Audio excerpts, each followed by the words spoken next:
Right. Here we go.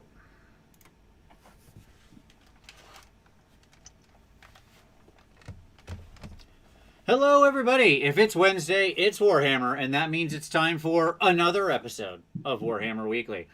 Joining me, as always, is my own cursed, firstborn, I guess, Scathborn. It's Tom. What's up, buddy? Hello, friends. Also joining us this week, all of my Canary. Here they are. Look at them. The whole flight is ready to go. That's right. No, it's the Rerolling Ones crew. It's Mark, Brent, and Jack. The whole crew is back. Hello. So good to have all of you guys back on. And we are going to be talking the Daughters of Khaine tonight. They've got a new Battletome. You might have heard about it. We're going to break it down. There it is, right there. And yeah, it's going to be exciting. This is going to be a show filled with 80-20 positivity. Tune in next week for the flip of that. So, at any rate, this is going to be a good show. But of course, first, the news. Tom, take it away. What do we got? So we have a rumor engine. We do. It's up on the screen right now. So what do y'all think it is? It is an exclusive Thanksgiving Day model. There you go. Okay. You only get it in a Games Workshop on Thanksgiving. Maybe something from Maw Tribes? Blood Vulture? Definitely, I think it is AOS. Yeah, definitely OS. I'm with that. I mean, I think this is just another Cursed City thing. I think everything they're showing right now is just Cursed City stuff. That's a good guess. Everything. Because they're like, we got way ahead of ourselves. I said this last week, I'll say it again. They were like, we got way ahead of ourselves last year. Our eyes for this rumor engine situation were too big for our release schedule. We got to rein this back in. Maybe it's one of the zombies then? Because it looks like they're going to have lots of, like, I don't know. Accoutrement. That was me. Boards. Just a lot of stuff sticking out of their heads and their backs. Yeah. So maybe he's got, like, a bird, too. I feel like this is a bit and less of a component of a model. Like, it's not something they're going to send down to attack somebody. And it also looks like it has no eyes. So I'm not sure what that means. I don't know either. It's weird because it seems really small, right? Mm-hmm. Maybe it's like, maybe the sort of malformed, because it doesn't look super sharply cast. So maybe that means it's like a little terrain piece. Maybe in that there's a little terrain thing somewhere. I think that it's actually a bird on one of the zombie dryads. Sure. Yeah. That, Yeah. like a mockery like of how some of the zombies. regular dryads have little animals you can attach to them. Yep. So you know the zombies, like we saw like the zombies with like the roots and stuff like that sticking out of them. Mm-hmm. I think that this guy is on the like on one of the top branches. Yeah. Mm-hmm. Yeah. Plausible. We've solved it. But who would win in that fight? Between? The Dryad Owl or now the zombie eyeless bird? That owl sells for like $6 on eBay. Well, Does it? I got a whole stack. just- Yeah, I know. Yeah, I love that great. dude. He's amazing. Wow, I didn't know that. I bought a lot of dryad kits in my days, so it's good to know. Good to know I'm sitting on a pile of cash just in Retirement case. plan Yeah, That's what absolutely. we're Things ever go south in this whole YouTubing thing in my professional career, I've got a third fallback plan. All right. Yep. Just you gotta cover a watch Dryad in owls, though. Uh, Just make a well, $40 Dryad. Behold, my waste of money. I mean, between that and like your set of revised duels, I think you're probably fine. That's true. All right. So, any rate, yeah, that's the rumor engine. It's a burb. It's a burb. What else? We have stuff. The new Broken Realm story obviously dropped this week, and there were Skaven in it. They were. But they were performing for someone else, a shadowy figure. Did any of you all read the story? I did. Yeah. Brent, who do you think it is? What's the take? Who's the Shadow Lord? As we've called him a couple different names on the channel. I like Jack's the best though. Belacroix. Ooh. Belacquer. Belacquer, yes. Yeah. The well-known demon Belacquer. prince, the first demon prince, Belacquer. I'm going to have to default to more every time. It was the Throne of Shadow is what was apparently there. Yeah, I had some people hit me up and ask if I thought it was Malarian. Sure. Yeah, I mean, Could be. could it be? Sure. Could it be Bellicor? Yes, he's also a shadow guy. Like anything in the mortal realms, nobody gets to be the only person who has that thing, right? No. If you're No. like the greatest swordsman, there's like 4 of Yeah. you vying for who actually is. If you're like the greatest, most powerful spellcaster, it's like, yeah, that's that club over there of the You mean like greatest Teclis? spellcasters. Or Teclis and Kairos Croak. and Croak and Yeah. yeah, it's a full club over there, full of chickens and frogs and stuff. But you know, if you're the king of shadows, the lord of the shadows, it's like, yeah, okay, there's a lot of you. Which one are you? Jack and I were just joking about this like 30 minutes ago because he's like, I'm building Shadow Warriors. And I was like, I think they need a rename. Are they really Shadow Warriors anymore? Mm-hmm. There Yeah, are things it's a that great are more question. shadowy than Right. just like And an elf. warriory. Like, And if we're going to be warrior. honest. And warriory. Because, Yeah, I mean, neither. They're kind of, light rangers. Right. Yeah, there you go. Exactly. Yes. Yes. Terrain rangers. Like, these are units you will put in terrain 18 inches away from an enemy, probably. And that's where they'll sit for the rest of the game. they should be like cover wardens.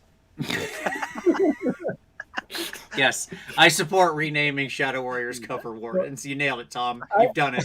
I equated it to the Shadow Warriors are like the infantry, where the Canaanite Shadow Stalkers, they're like the Green Berets. See, they're both in the army, Sure. but they have different skill levels. Yeah.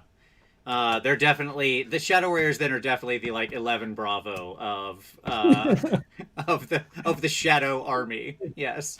Yeah, and the Dread Spears are the red shirts. They're just there to be up front and get shot. It was a cool story. It was fun. It was exactly what Skaven should be. I liked the little Deathmaster showdown. That was a great little D&D scene. But yeah, it was full of nothing other than a mysterious. It was all like, ooh, what does it all mean?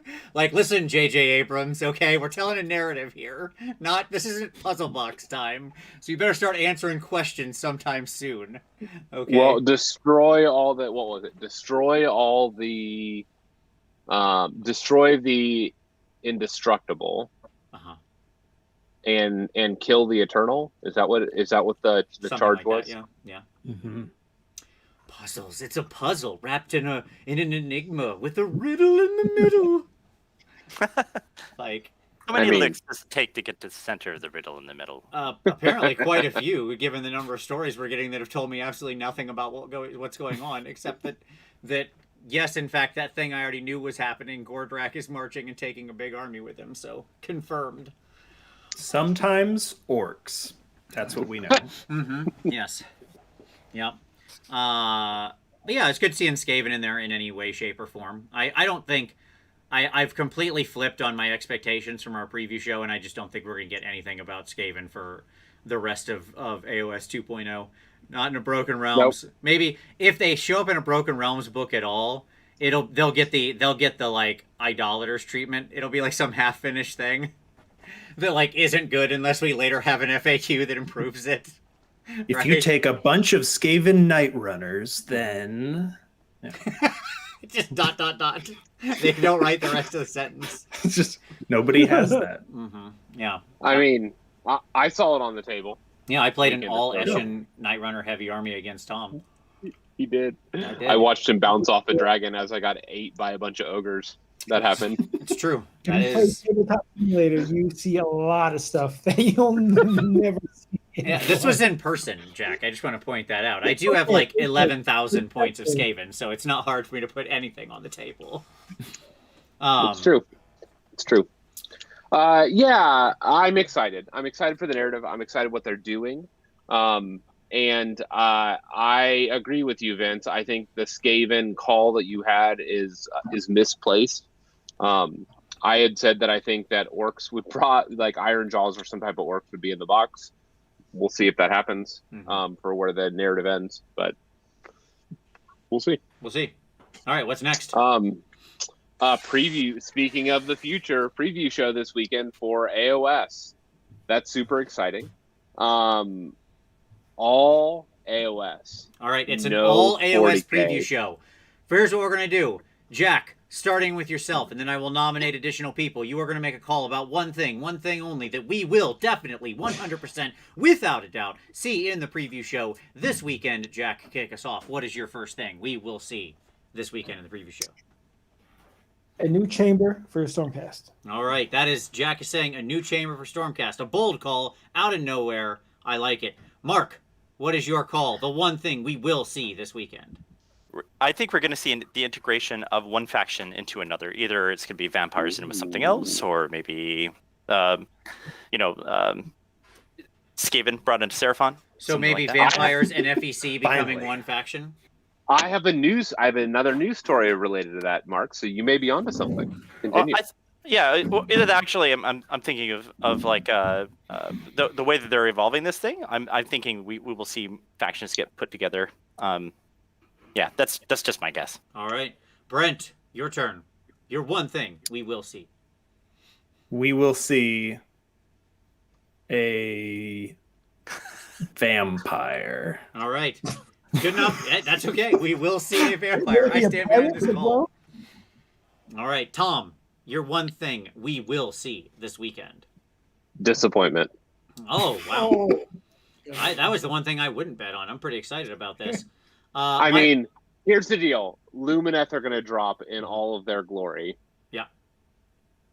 And there's going to be some... All except you and your weird 9% are excited about this, Tom. You're the one who did the poll that gave me that number, so it's nothing but your fault. I understand that. My favorite part about it is you were trying to prove me wrong, and then you only ended up dooming yourself. Such is the fatal flaw of hubris, Tom. The hubris. Tom, will you like the vampire? Will you like the at least one vampire? I mean, we'll see. We'll see. Like, if it's a really good Blood Knight, of course I will. Like if they do a really good job with it, like I don't know how much I'm in for Castlevania the Army. Like maybe I'm in. I don't know. I have to see it. Like I have to get a real good feel for it. But I don't know. Like that does seem like what it's going to look like. I am very excited. Right. To present an alternate point of view, I am very excited about Castlevania the Army. It sounds like exactly what I want. And quick aside, I saw, obviously I got to share the Sigvald that I painted this weekend up as a lot of other people did. They were all beautiful. Super good. I saw oh, thank you. I saw the I don't remember who it was, and I apologize for forgetting their name, but they did a really cool conversion of Sigvald into a vampire lord. And my only thought was, why did you go to all that trouble to switch his head and make him look bald and ugly when he already looks like Alucard? Right out of the gate, you just should have taken the sword and had it kind of detached and floating in the air a little bit somehow. And boom, Alucard. It's just that easy. That might have been Pete the Wargamer. I don't know. Okay. I think I saw it too. But yeah. But yes, that was a cool conversion. I dug it. It was a cool conversion, but it is Alucard. Yeah, he's already Alucard. So there you go. For my one prediction of what we are going to see this week, I think we're going to get a good look at the Gravelord's army in toto. It's not an exciting call, but it's there. I think we'll get a good sweep of it. Not every fig, but I think we'll get a good video and we'll see some of the figs. I agree, and I like to that. And just being frank, I think we'll see the full picture of Broken Realms, Teclis, along with all of the new elves, all the new units that we're going to see. Yep. And I think related to that, we'll probably get a teaser video with a nice swath of the vampires. We're obviously going to see the OCR Bone Reapers new warband, that we've seen the silhouette of. We know that that's coming, and we're likely to see another swath, a range of the Cursed City. So that's all the kind of the low hanging fruit of this week. Yeah. Yeah, I would love to see new elves. I'm a big elf fan, and I just don't buy that Malarian would send around agents of chaos to do his bidding. But who knows what his story is? Yeah, it's interesting because if you'll remember, way long time ago, we actually had Malarian as a chaos deity in a AOS novel. Yeah, they said it. Up. They said they, it, like yeah. they said that that he was working, like he was chaos affected or something. So like we may actually who knows? You're right, Mark. Who knows what Malarian's story is? I've wanted Chaos Elves for a long time, and oh yeah, that's it. Yeah, the corn logo on the hat of the Blood Elf on the right. the front of the Battletome from 1982. What's disappointing about all the stuff you mentioned, Tom? It sounds all cool to me. Because Tom is a giant wet blanket. That's why. I just the elves are not going to be exciting to me. They're just not. Because I've already accepted what they are, right? And what they are is not something that perks my interest. It just doesn't. And so, I mean, let me tell you, I'm going to be super excited about Curse City. Everything Curse City, sure. All of it, just all of it. Yeah. So I look forward to that. I mean, I would have opened it tonight for my birthday had it been here. Right? Happy birthday. But it's going to be a while. But it's going to be a while. That's exactly right. Yep. Have another birthday. Yeah, it's going to be a year. No. They're small. But I was going somewhere with this. I'm excited. I am excited. I don't want everybody to think I'm just poo-pooing everything, but it's just going to be elves, and it's fine. It's going to be a bunch of kangaroos and foxes and other stuff from anime, and it's fine. Mm-hmm. So, Mm-hmm. So that's what we're going to see this weekend, and Vince and I will probably do a show. Well, we're going to do a show, my friend.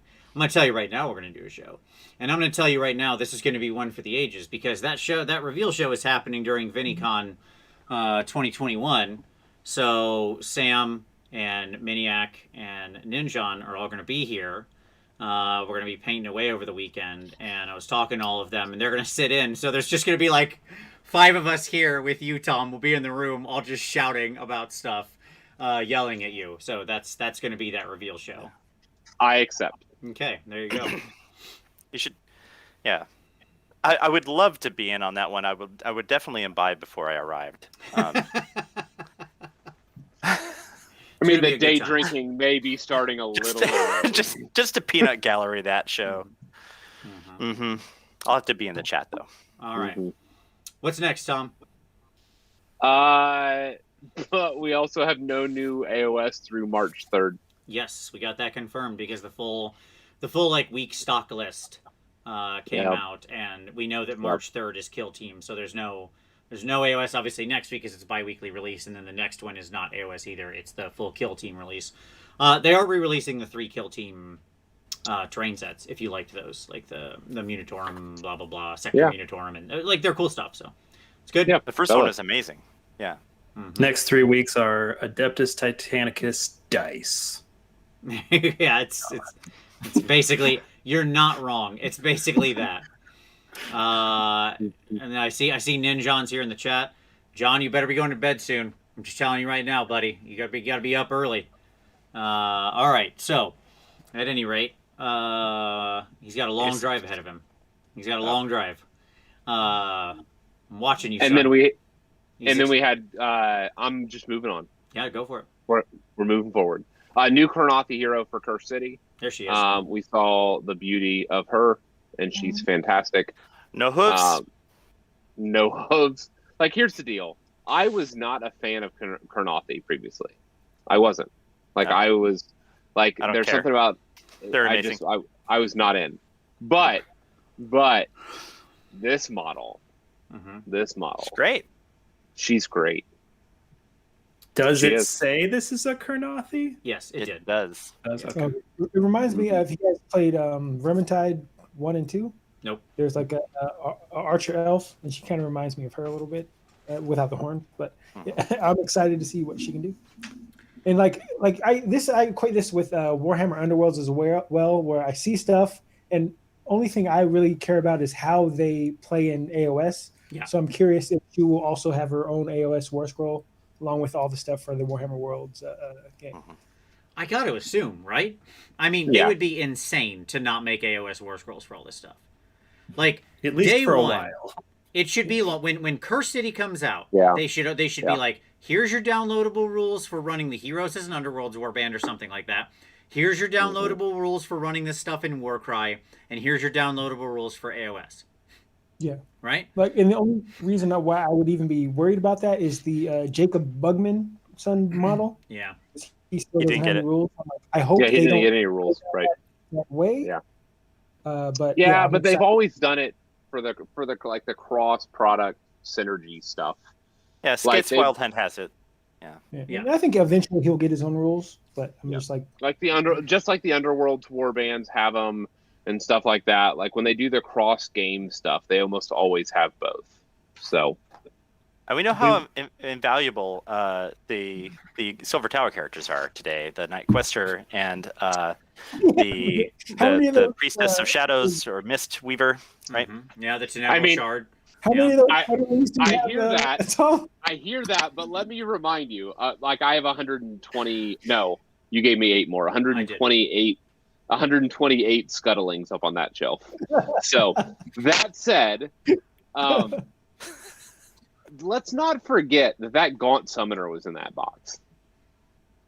He was too dope. They had to take him out of production. Also, I mean, he had some legs on him. Like Yeah. let's not forget about our 8 months of like 20 pink hordes for 220 points on a wizard. Yeah, it was a real great time. That model on a Yeah, Bill the and Vortex is how I beat the Cunnenruck. There you go.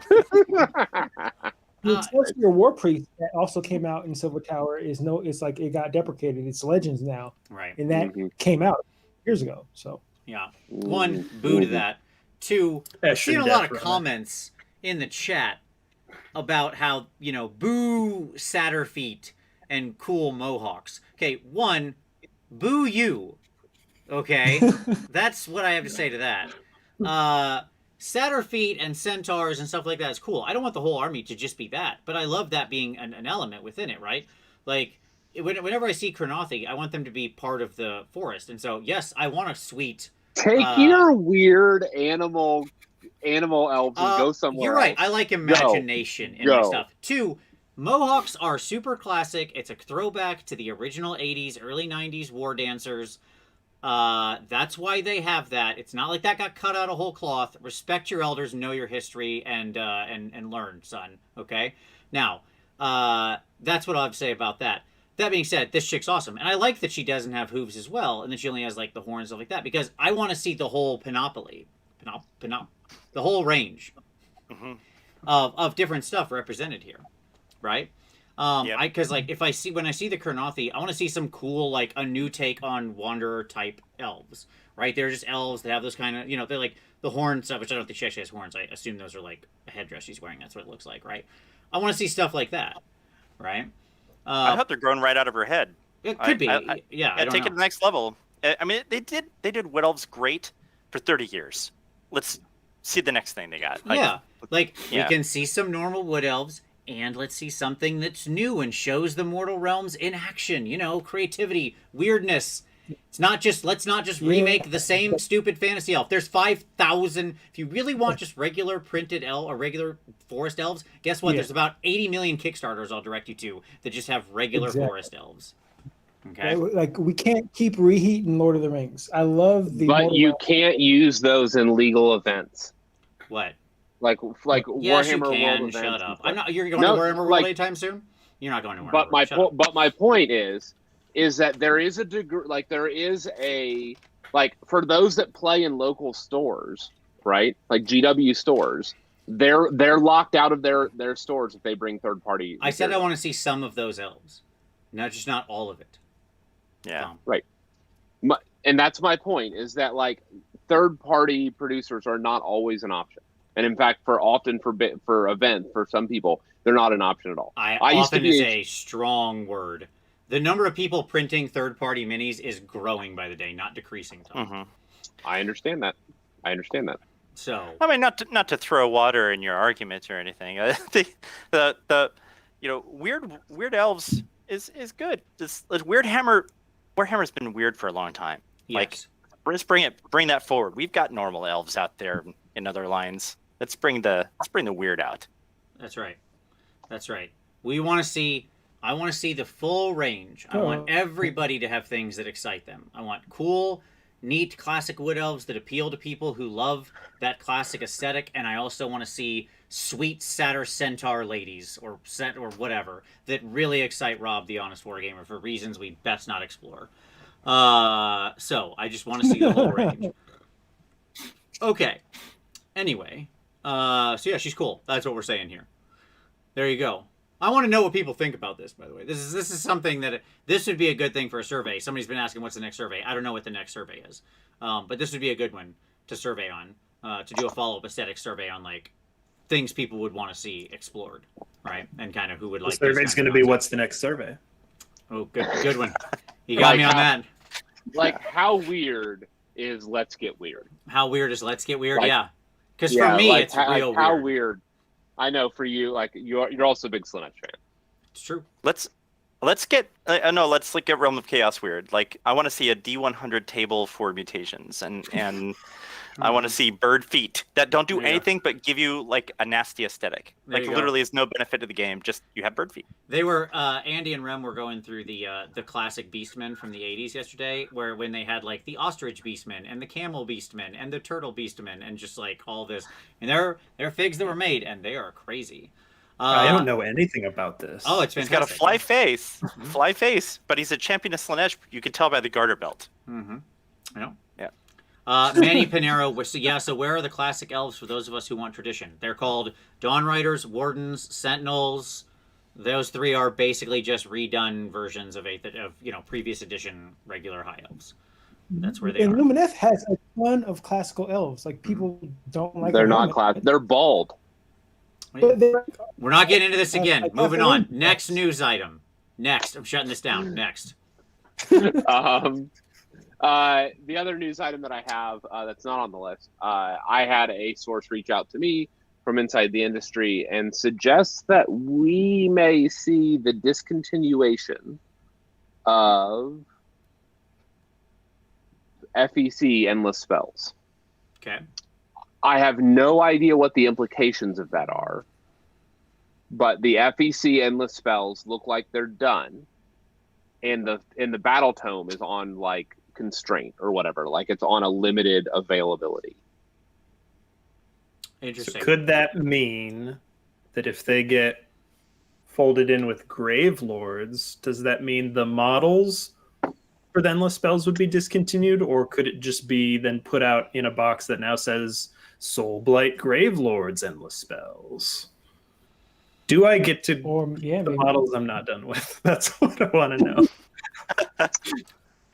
It's a great question, Brent, and one I don't have an answer to. Yeah. To be fair, Brent, we're still in 8th edition Warhammer Fantasy Battle stuff, so who knows? You got me there. But the source is suggesting that those endless spells are not going to be available for much longer. And so that just raises all kinds of questions as to where these things fit. And this could actually be a really interesting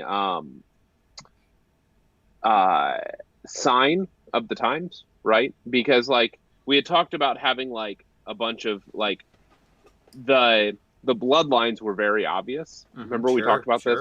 How like the bloodlines were like of having the dragons and having the Von Karstein, like the different Mortarks and how that mapped.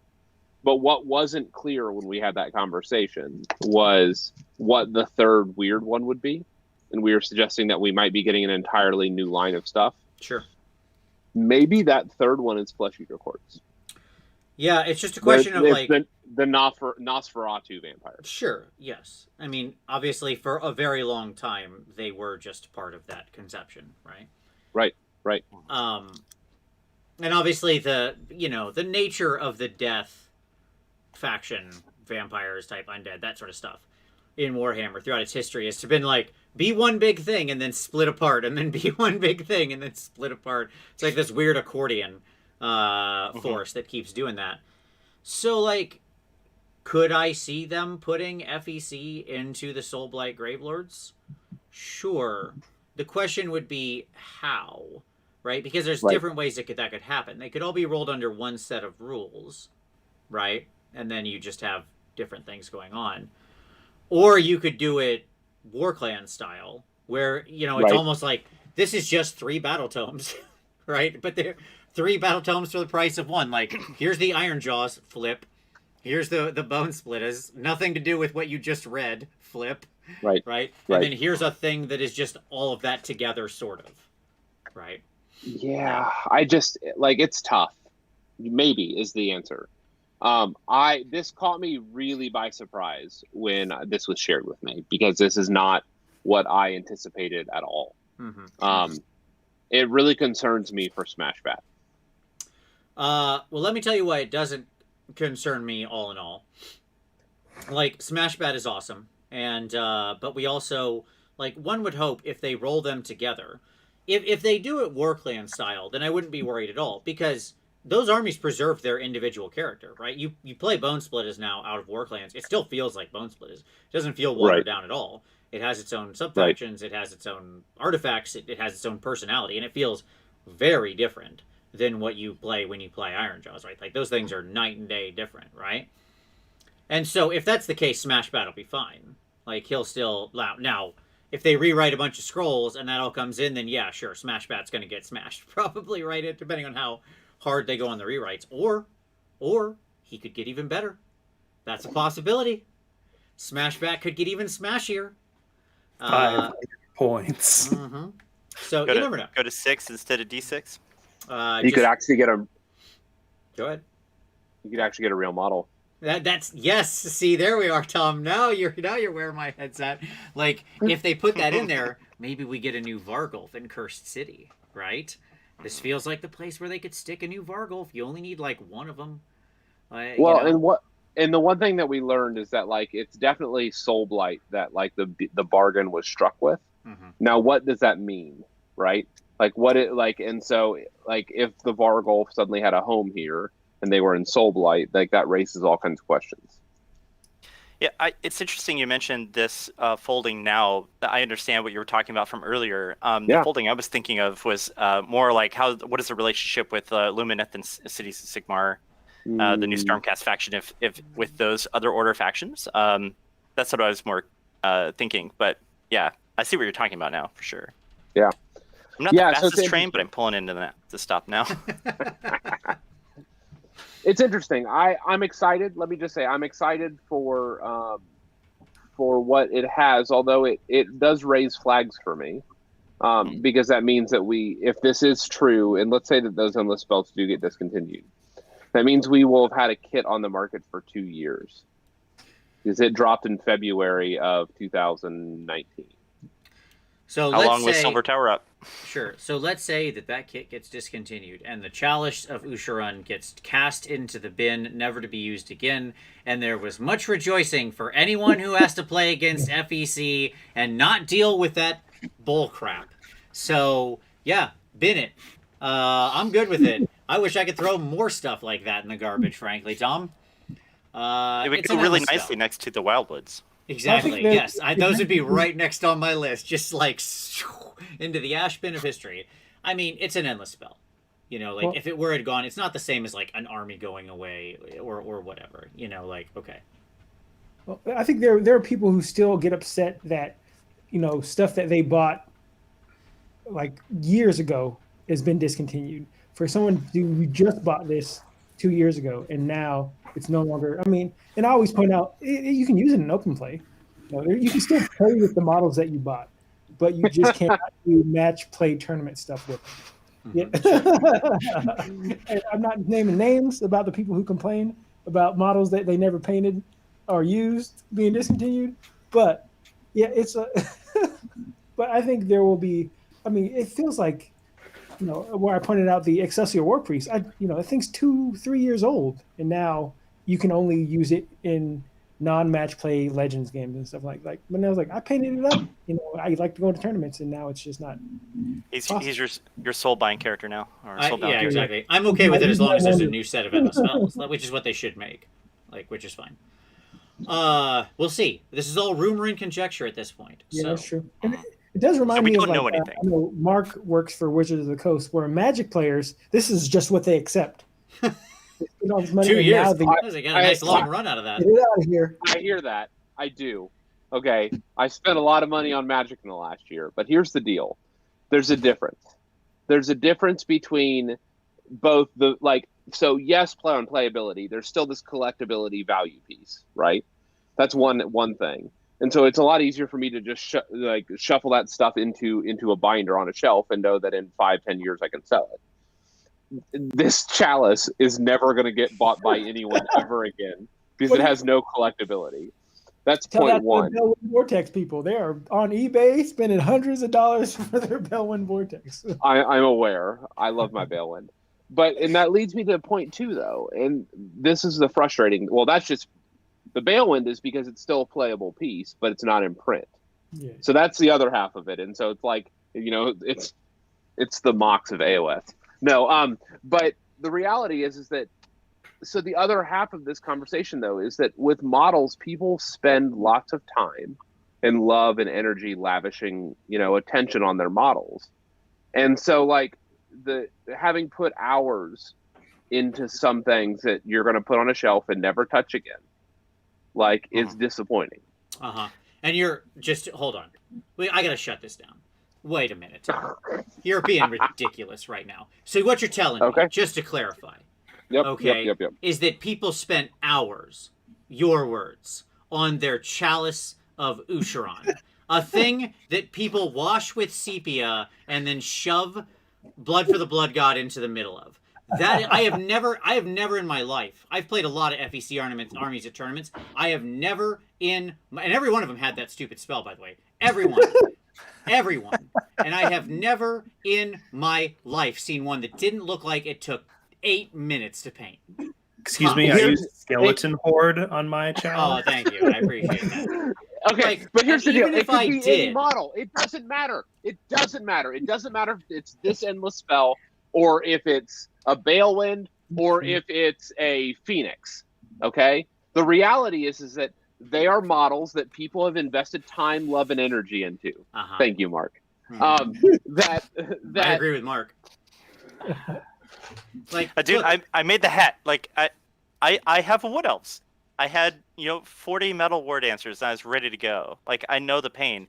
That army had 14 War Scrolls cut the first year, and I remember. another 10 later. Yep.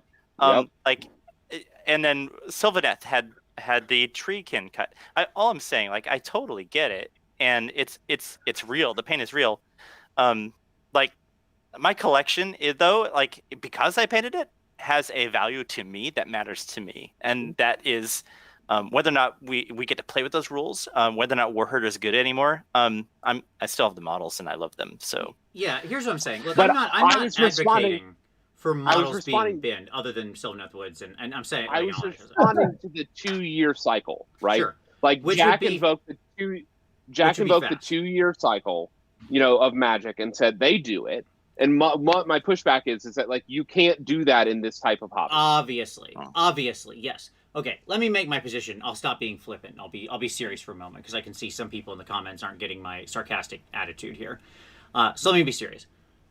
I don't want to see models put in the bin. None of us, because the reality is people do actually spend a lot of time. Tom's point is well founded, despite me just being a jerk to Tom because it's fun.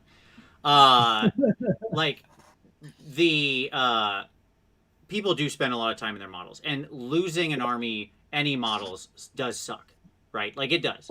Bottom line, nobody wants to see it happen. I saw somebody mentioning, because you don't paint well enough, your army gets binned. No, obviously not. No, of course that's not what I was saying. That was all just in good humor.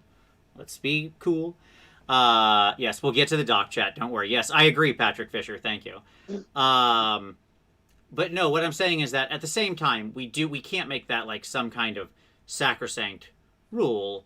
If something needs to go away or be changed, it should be extremely rare, right? If it ever happens, it should be extremely rare that it does.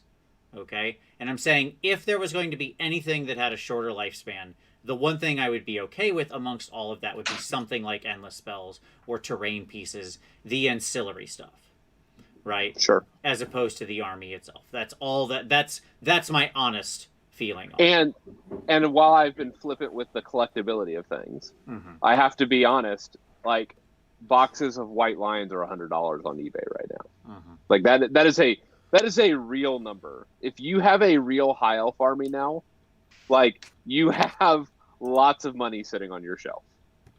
Like a box of Dragon Princes is $100. Lion Chariots were $130 new one box. Sure. Like those are real numbers for kits if you still have them. So there is some value to old things within this hobby, but then again, endless spells are not those things. So, well, I mean that's actually not true because as we just said, Balewind. So Balewind. That's not universally true. Yeah, surprise is still there. So at any rate, yes, please don't take me being flippant and saying you should throw your models. People should throw their models in the trasher because they're not painted. I was just making a fun joke. So everybody relax. Remember, this is supposed to be a fun show, and we're talking about Doc. Let's get there. All the fun's down. Yeah, I guess. That's fine. Okay, and yes, I love my models. All right. Can we get to the Underworlds thing, Tom? Can we talk about the Underworlds thing? It's on my news. I didn't see it. Oh, well, anyways. There he is. Okay, we got another Underworlds reveal. Another Savage Orc guy. It's not on there. Well, No, it's not there. My apologies. I did my job. Okay, new Underworlds guy. And we revealed the silhouette of the OBR dude, and Axeman looks good. I just gotta grab this guy. I think this dude looks cool with his like big cape and his like bones driven through his skin.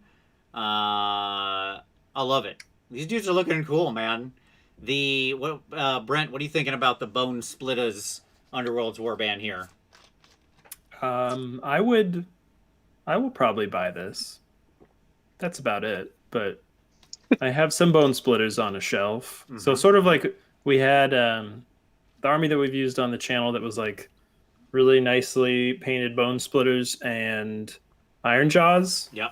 The Bone Splitters are at my house now. Okay. So I could add some unpainted Bone Splitters to that shelf.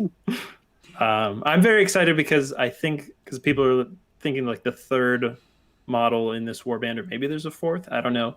That one of them it's going to be a shaman. It's going to be a war doc. It's going to be some plastic version that can you can replace. It's a Wargog. Yeah. Like you can replace one of the currently fine cast hero choices with the Underworlds version. Yeah, that'll be cool to see. Like that hunter. Yeah, absolutely. Mm-hmm. I just want to point out, Manny says this one still has no toenails. So apparently they just all Underworld orcs, no toenails.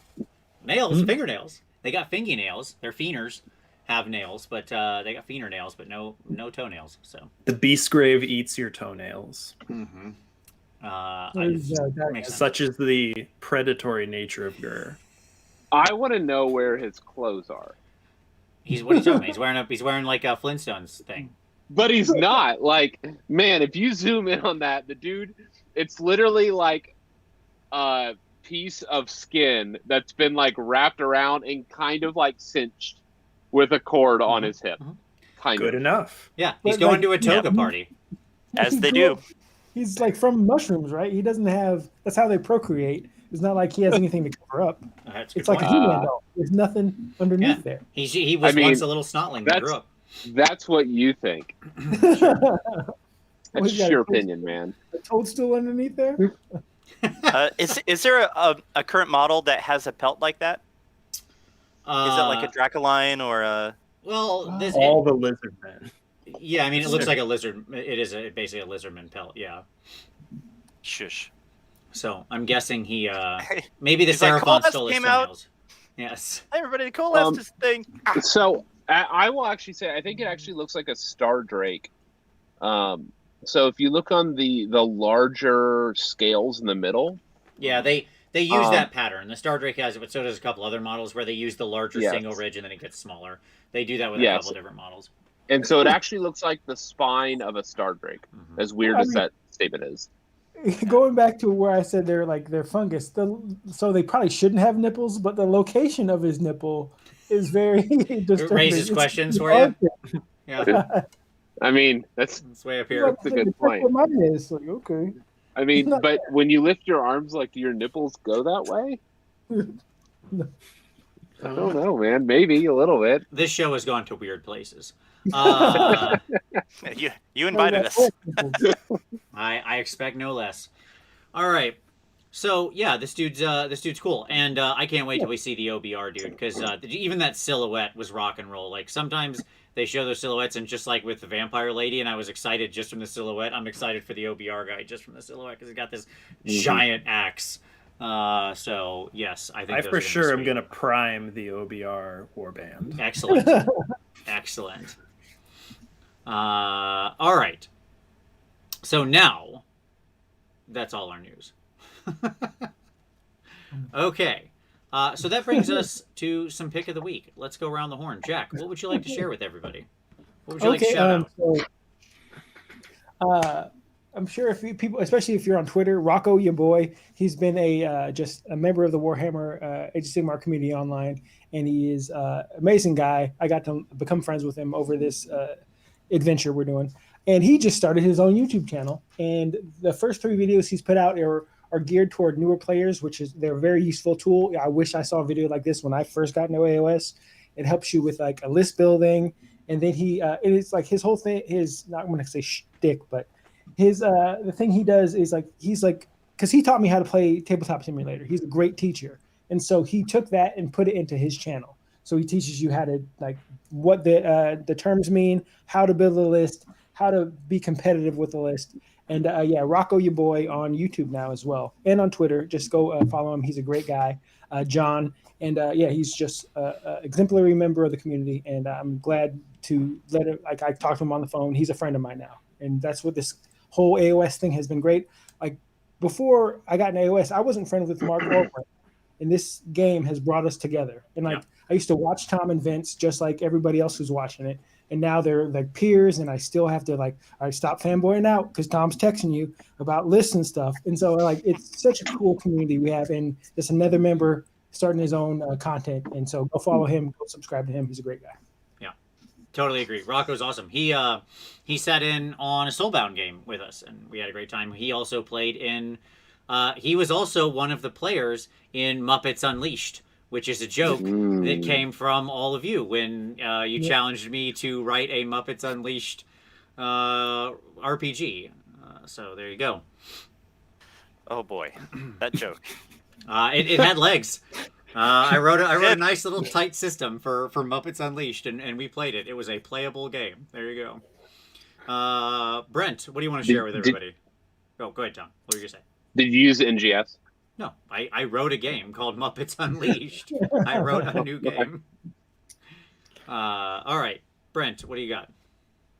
He posted today, but AOS Coach also reviewed the Head and Knights of Slanesh and Daughters of Khaine Battletomes, and I really appreciated that he focused on the changes from the last book, because I'm not as familiar with the previous Daughters of Khaine book. So even though I've been reading the new one, it was nice to know some things I didn't know, kind of more, like on the allegiance ability or artifact side, spells and stuff that had changed, rather than just like, here are the points that are different. But he included that too. So absolutely, yeah, fantastic. That is another quick piece of news. I'll mention it because it did come out and it's not affecting everybody. But GW announced today that they have some shipping delays due to warehouse closing in Tennessee because of the weather. So they said there'll be a couple days delay or maybe longer, whatever, on some of the product that's shipping out here, especially in the States, because the Tennessee warehouse is closed. So if you had new orders in and you're in the States, you could see a delay because of the extreme weather. So, we didn't mention that in the news. Probably is newsworthy, absolutely. But that's all right. More time to get what you've got painted, and and if you ordered Slanesh, it's more time to shiver with anticipation. Mark, what's your thing? Hey, so I have two. One is the divisiveness in the community about whether or not people should paint pants on Sigvald. But that's maybe a debate for another time. Yeah. It's a hot topic. It's the hottest topic on my socials this weekend. It is a bizarre hot topic, isn't it? Mm-hmm. So my pick of the week actually is a local commission painter in local to us here in Seattle, Noah Smith, who's the Paint Smithy on Instagram. I'll drop his Instagram link in the chat. Noah is great. He when I first met him, he has a Bretonnian army that's all on the Fellowship Court's base sizes, and he runs Britonia as Flesh Eater Courts in AOS, and it is amazing. It's a beautiful army, Mm. super fun player, and a really good painter. So, but I would drop a pick for him. Very nice. I love it. Tom. He painted all my Lumineth. Ah, awesome. Or Okay. Yeah. That's that guy. Yeah. Very nice. Tom, what about you? Yeah, I'm actually going to spruik our guests a video that they put out. Jack did a short 15-minute not Sylvaneth, Slaanesh and Doc I mean, update. but are you wrong? Go Product ahead. review. I mean, Sylvaneth. I mean, we'll talk about that next week. Yeah. Yeah. I might delete this part. So Slaanesh, Sylvaneth 3.0. No, and it was just a great video. It was just a good encapsulation of the changes and moving from old to new, and yeah. Absolutely. So check it out. you can tell which army I know a lot more about because the Slaanesh is like 2/3 of the video, and I'm like, oh, Daughters of Khaine. There's some stuff that happened in there too. We'll talk about that tonight. Daughters of Khaine, there's some stuff that happened there too. Done. Yeah, so Let's talk about that. my pick is going to be a painty one, but it is still relevant. The Cult of Paint, Henry and Andy and the like, they put out a recent video about painting Slaanesh, and I really like, it's Henry doing the painting in this video, and I really like his method. He does one of the new Chaos Warriors, one of the new dynamic ones from the Start Collecting box, and he gives you a nice, simple Slaanesh scheme. And even though Chaos Warriors aren't in the new Slaanesh tome as a Hedonite, I feel we might be discussing them a little bit next week, and they may be a very relevant pick for you in your army. But at any rate, it's still a real darn good video with a cool color scheme, and he just kind of walks through a very simple, fast, but really good-looking method for doing Slaanesh. So check it out. It's great. There you go. So, and Henry and Andy are awesome. So, gentlemen, shall we turn to some hobby time? All right. So, hobby time. Jack, what have you been working on, man? What's on your desk? What I've been working on, truthfully, I've been painting up this cool Stein that a friend of mine 3D printed me. Nice. So it's the Warrior D&D Stein. And it's so nice painting something that's not tiny. Mm-hmm. You don't have to like, sweat. And I'm like, oh, wow, I need to do that more often. But I've started editing, which I edited the last battle report and the last video Tom mentioned, the review. And I'm like, I made the mistake of I didn't know you're supposed to save as often as you should, and so I was 99% done, and then the program crashed. So if you're an editor, DaVinci Resolve, it's a great program, but make sure you save constantly. So I've been doing that, and I kind of reviewing the Daughters of Khaine book for this show kind of got me into, well, how can I get into Daughters of Khaine slowly? And the great gateway drug that is Cities of Sigmar. Mm-hmm. Mm-hmm. It's like, that's the reason why I have a 2,000 point KO army in my closet. It's called Timber Sky. I'm like, well, I know I need this. No, I need this. No, I need this. And I'm slowly doing that with the City of Sigmar city that can hit 1 and 4 being Daughters of Khaine. And so I was looking at the book. I went out and bought these today, and I'm building them right now. For my Awesome. Hot pick. All right. Brent, what's been on your desk, buddy? What have you been working on? You primed anything? Ghouls. Oh, no, it's too cold. We Okay. got snow. Ghouls. Lots of ghouls. All right. Building ghouls, painting ghouls. So lots of ghouls in various stages of some of them almost at the end of the painting relay. You know, just down to some highlighting of the skin. Some ghouls still being assembled. I pretty much have now worked on ghouls in like every part of my house now too. Because for Christmas, I finally got one of those cutting boards that everybody has, right? So I can take it in the living room, put it in the kitchen. I've made a lot of ghouls. And also, on the video side, I started making thumbnails for videos too. Previously, Mark did virtually everything for us. Yeah. We thank him for that. But now Jack and I are learning how computers work and are helping out too. Nice. It's truly a team effort. I love it. Mark, with all this new free time that you've undoubtedly got now, thanks to your co hosts helping out, what have you been hobbying on? World of Warcraft. No, I quit. Yes, it has been. Shadowlands is amazing. It's a beautiful story. It's a triumph for good job, Blizzard. Blah blah blah. I did the tour. I'm done. I have moved on to painting Liberators for Jack. Actually, I'm now Jack's indentured servant because he's given me some miniatures. He's like, "Oh, hey, I've got some extras in my collection. You can take these Seraphon off my hands. Just paint these guys for me." And next thing I know, I've got 22 models in. Yeah. I just did a Seahawks theme Durthu for that's up on the Rerolling One's Instagram. Actually, you can have a look at that now. So that's what I've been doing. Seahawks themed Stormcast are Nice. on the desk right now. Nice. So is that for some living city? Is that yet another?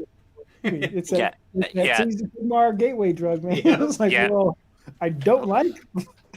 Oh, I have a side note, by the way. This is just we were talking about Sylvaneth. So Sylvaneth won. They won one GT last year, or was it 2019 when the book came out? They won one grand tournament, and everybody's talking about how much they're just not good. The person they beat in that grand tournament was me. In the finals. That's amazing. Yeah, I mean, that was actually me. This shows you the level. I like the game and I'm decent at it. I'm pretty competitive, but I don't care enough to look at the rules before we play. Like, what's the mission? All right, this is gonna be fun. And I thought places of arcane power was just places of power, and those are two different battles. And so I'm like, yeah, I'm ready to go. He's like, you sure? I'm like, yeah. And then he killed my heroes and he won. Oh, there we go. Tom, what have you been hobbing on? That's hilarious, by the way, Jack. Hilarious. Stuff. Good story. Yeah, like I'm still neck deep in cards trying to clear my hobby area. So the beast.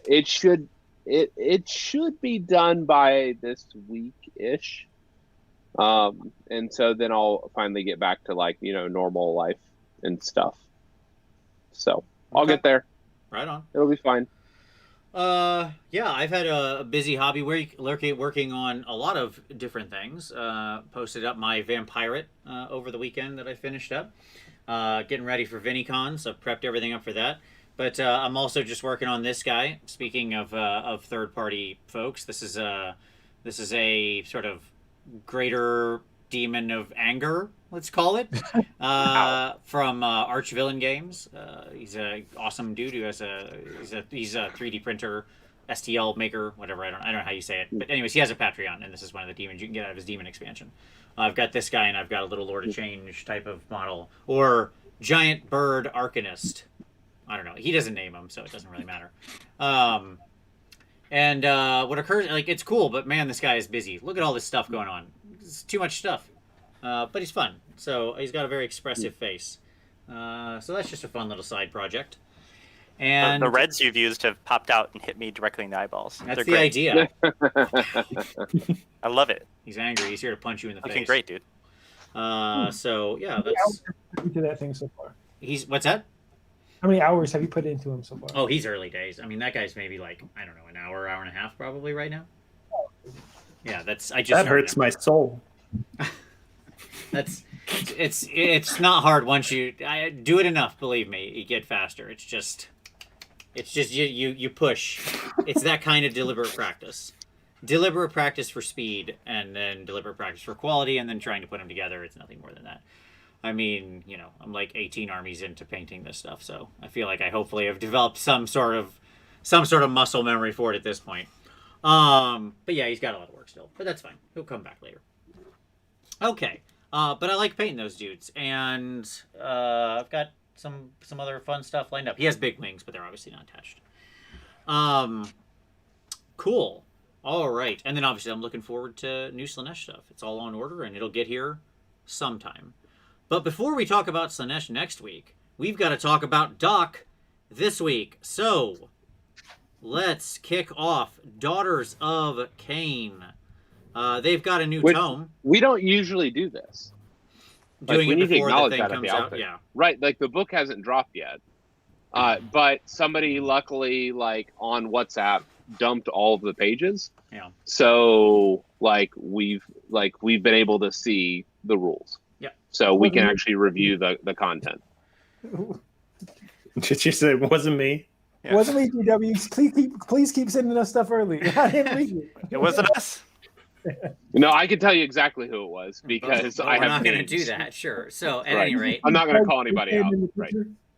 yes, and then the scrolls were everywhere. I mean, once they get out, they're out. Like it takes you can watch it happen in real time if you're because I'm in so many different groups. I'll watch it like literally spread like a virus. Yeah. It's incredible. You can just it creeps like Zerg. Yep. I've shared things with like allegedly with like 2 people. I'm like, all right, this doesn't go on. I'm like, then I have to like, which one of you 2 send it out? All right, so let's start with a high level view. So we're gonna just spin around real quick. Everybody, give me a few sentences on what you think of the new doc book, high level. You happy with it? And then we'll kind of get into some specifics. Jack, kick us off, man. What do you got? I like that it brought Daughters of Khaine into the rule set where everybody else is playing it. The Holy Within, you can't like, string along a model and buff a whole unit. That's, I like that it's like now we feel like we're getting, I think, Legion of the Gas needs that to happen still, but I like that happened. Okay, nice. Brent, what's your early thoughts? What do you think about it in general, high level? I think they kind of had that army figured out with like the first book, and then this one is like a cleanup book where, like Jack said, yeah, it's bringing things in line and maybe changing up some things that people kind of focused on. Like there's not a whole lot that's like new or real different. It's just sort of like a few changes here and there, like the Witch Brew, and then adding in the little bit of Marathi stuff, or Broken Realms Marathi stuff that was in there, like the Zainthar Kai.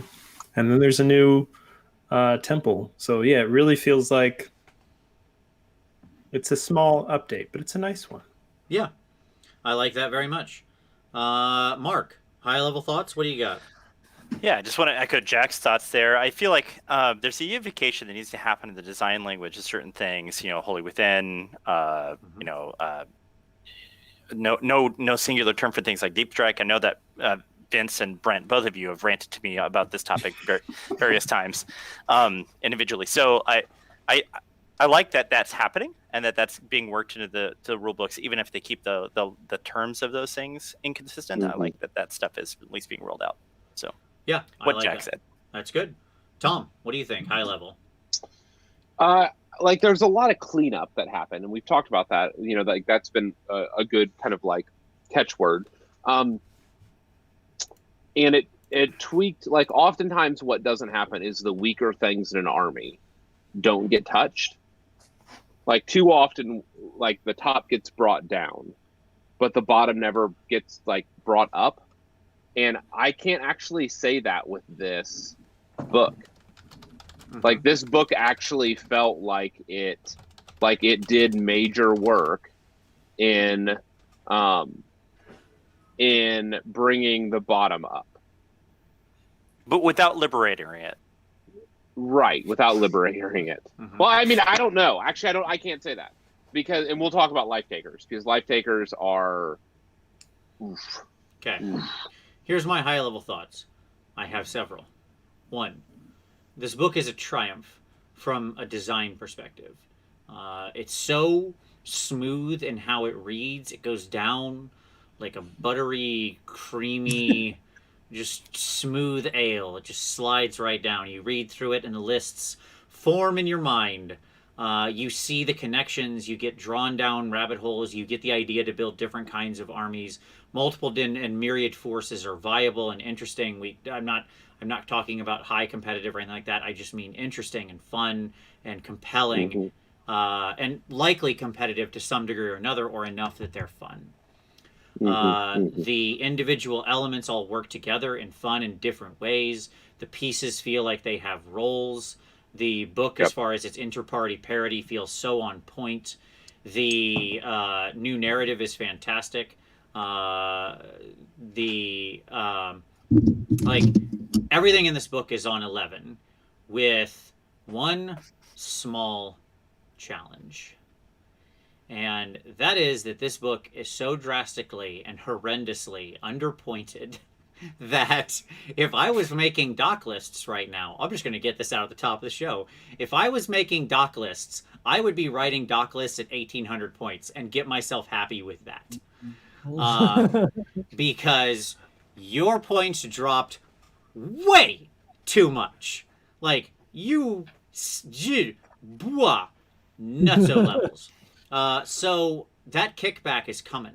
Get ready. You gonna get punched in the mouth. Either in the summer, or the winter, or the summer and the winter, and then the summer again. And it's coming. I hear the train a-coming. It's rolling around the bend. Yeah. So, that being said, this book is an absolute masterpiece of design. And I really do think that it takes its place amongst some of the better written Battletomes that we have gotten. So, okay. Did Jarvis write it? What's that? Did No. Jarvis write it? I do know who wrote this, but I don't like that discussion. Oh, yeah, it was just it was a callback. Okay. So, gentlemen, are we ready for a PowerPoint? Yeah. Yes. Let's have it. Okay. Give me that. That's When you were saying how easy the Battletome slid down, by the way, I thought for a second, if anything was going to get choked up, it would have a snake tail on it for sure. Yeah. That's true. We got to swap our views here. Hold on. Easy to consume. All Hard to right. hold down. My brain went to Wendy's milkshake. I was like, You mean frosty shake. There, Frosty, my friend. Yeah. Yes. Which is just a knockoff of a Kewpie's malt. That's from the town. Wendy's is just a knockoff of Kewpie's, which is a fast food restaurant in the town I'm from. This is a whole thing. Everybody in my town has a real chip on their shoulder about Wendy's because Dave Thomas stole his entire idea for his restaurant from a local restaurant in the town where I'm from. Anyways. You get a warm man before you give him a square patty. Yeah, he ain't wrong. Like, yeah, they stole it all. Okay, so anyways, Daughters of Khaine 2021, let's get into it. Army overview. Wendy's is the Thomas Edison of fast food restaurant. That is correct. That is exactly correct. Yes, and Nikola Tesla, yeah. we come from Tesla's hometown here. All right, Yeah. so there you go. All right, so let me see if I'm going to hit you with some stuff here. I know it'll take a minute for you guys to catch up, so I'll talk kind of on the scroll, and then I want you guys to talk. Even though the audience can't see you anymore. All right, so Army overview. Fast, hard-hitting, mobile army with lots of synergies and answers. Strengths: fast, solid battle line, ambush, high mobility, spells, prayers, buffs, synergy, unique tech pieces, ultra-high damage potential, durability. Did I leave anything off? Or do you Range? disagree with any of those points? Did you say ranch? Range. Sorry, Oh, range. Range, sure. Yeah, ranged. Yeah, it's a good point. Didn't mention the range, but it's in there too. Well, some armies don't have it. Yeah. Hero phase activation. Sure. Another good one. Yep. So, range and hero phase fighting, or out of sequence fighting, Or basically. shooting. Yep. Out or of shooting. sequence fighting or shooting. Good point. Yep. Yeah. Weaknesses. Yeah, I was looking for weaknesses, but then it gave me a 404 error, so I wasn't sure what happened there. But they didn't seem to show up on the slide. Okay. No, I mean, Doc has been for a long time a competitive army, right? Like it's Yes. always been at least competitive, and I think that's because of everything you see here. Like, ultimately, armies have fundamentals, right? You can play with points and make things cheaper and more expensive, and that can certainly affect an army's competitiveness. I mean, if you put everything in an army up to 1,000 points, obviously it would become uncompetitive real fast, but that's not really what they're going to do, right?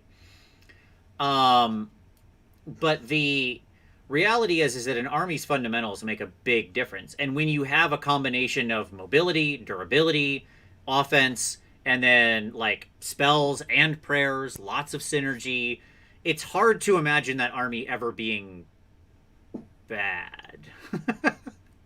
Right? Yep. Mhm.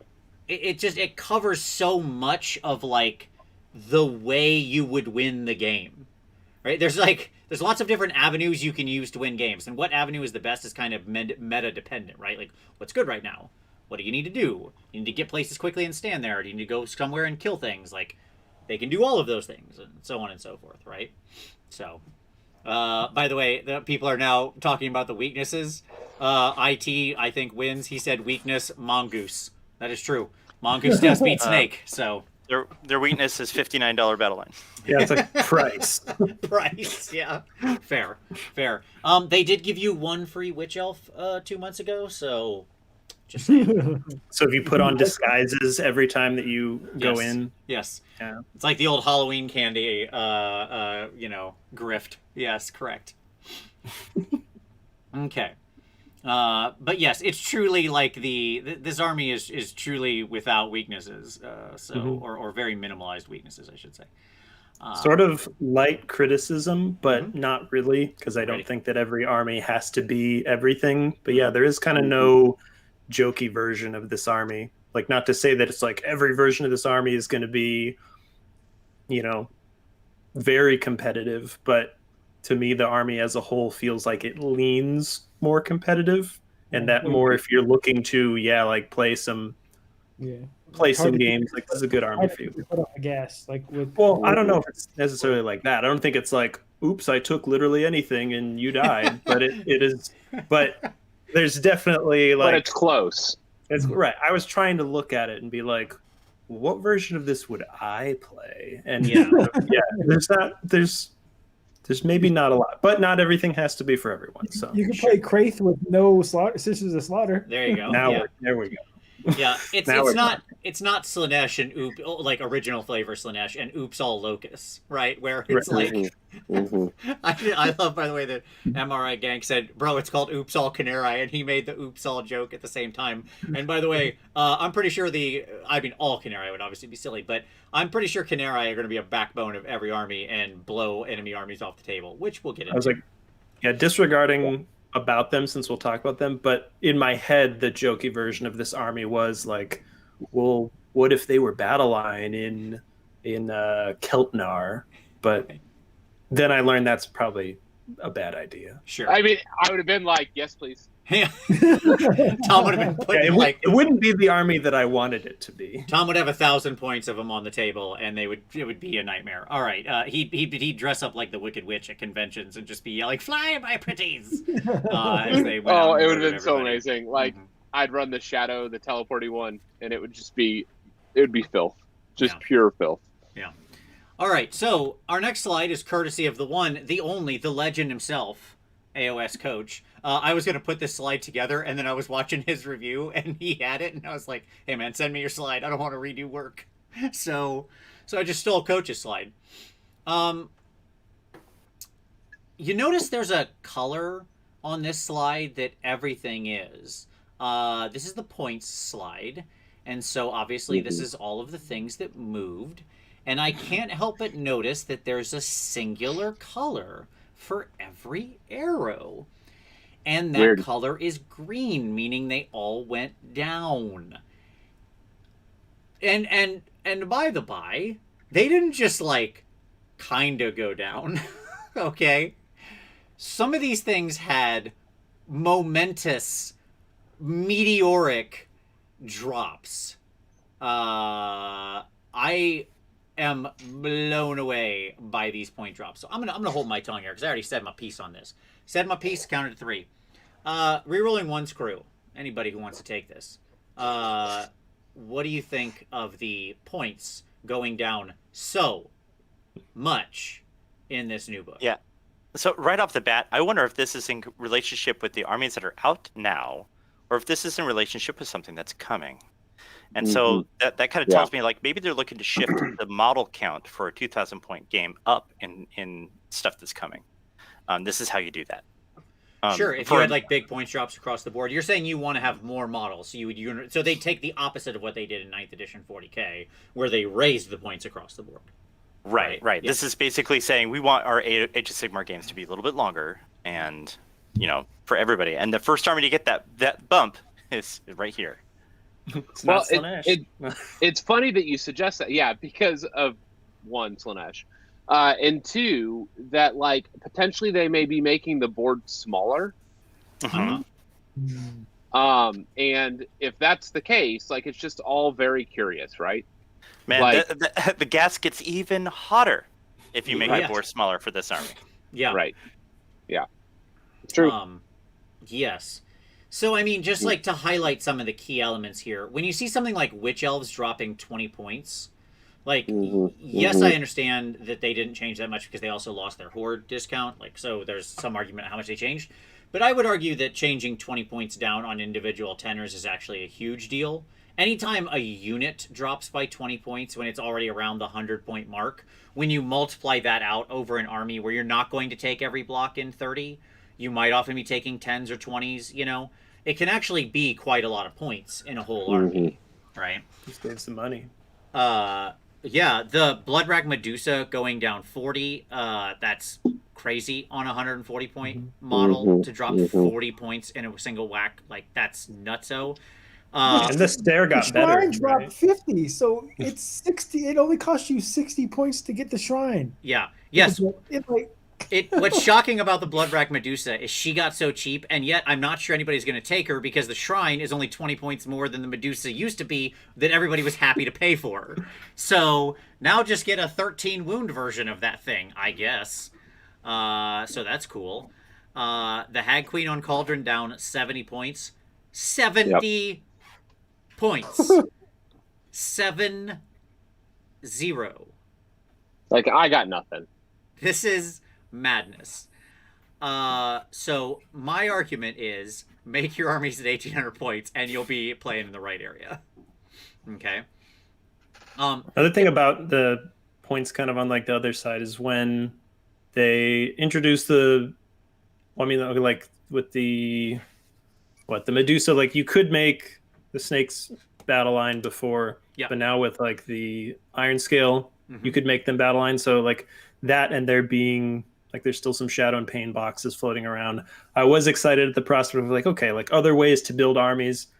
Daughters of Khaine has been like a really inaccessible army because it's just it was expensive. I was like, okay, well, changing that up, then this is going to make that easier. But within these points coming down, then you're having to buy more stuff. So it seems like a problem that can be fixed. So hopefully, yeah, if the points come back up, then this is now a more accessible army than it was before. Whereas right now it's kind of about even, you know?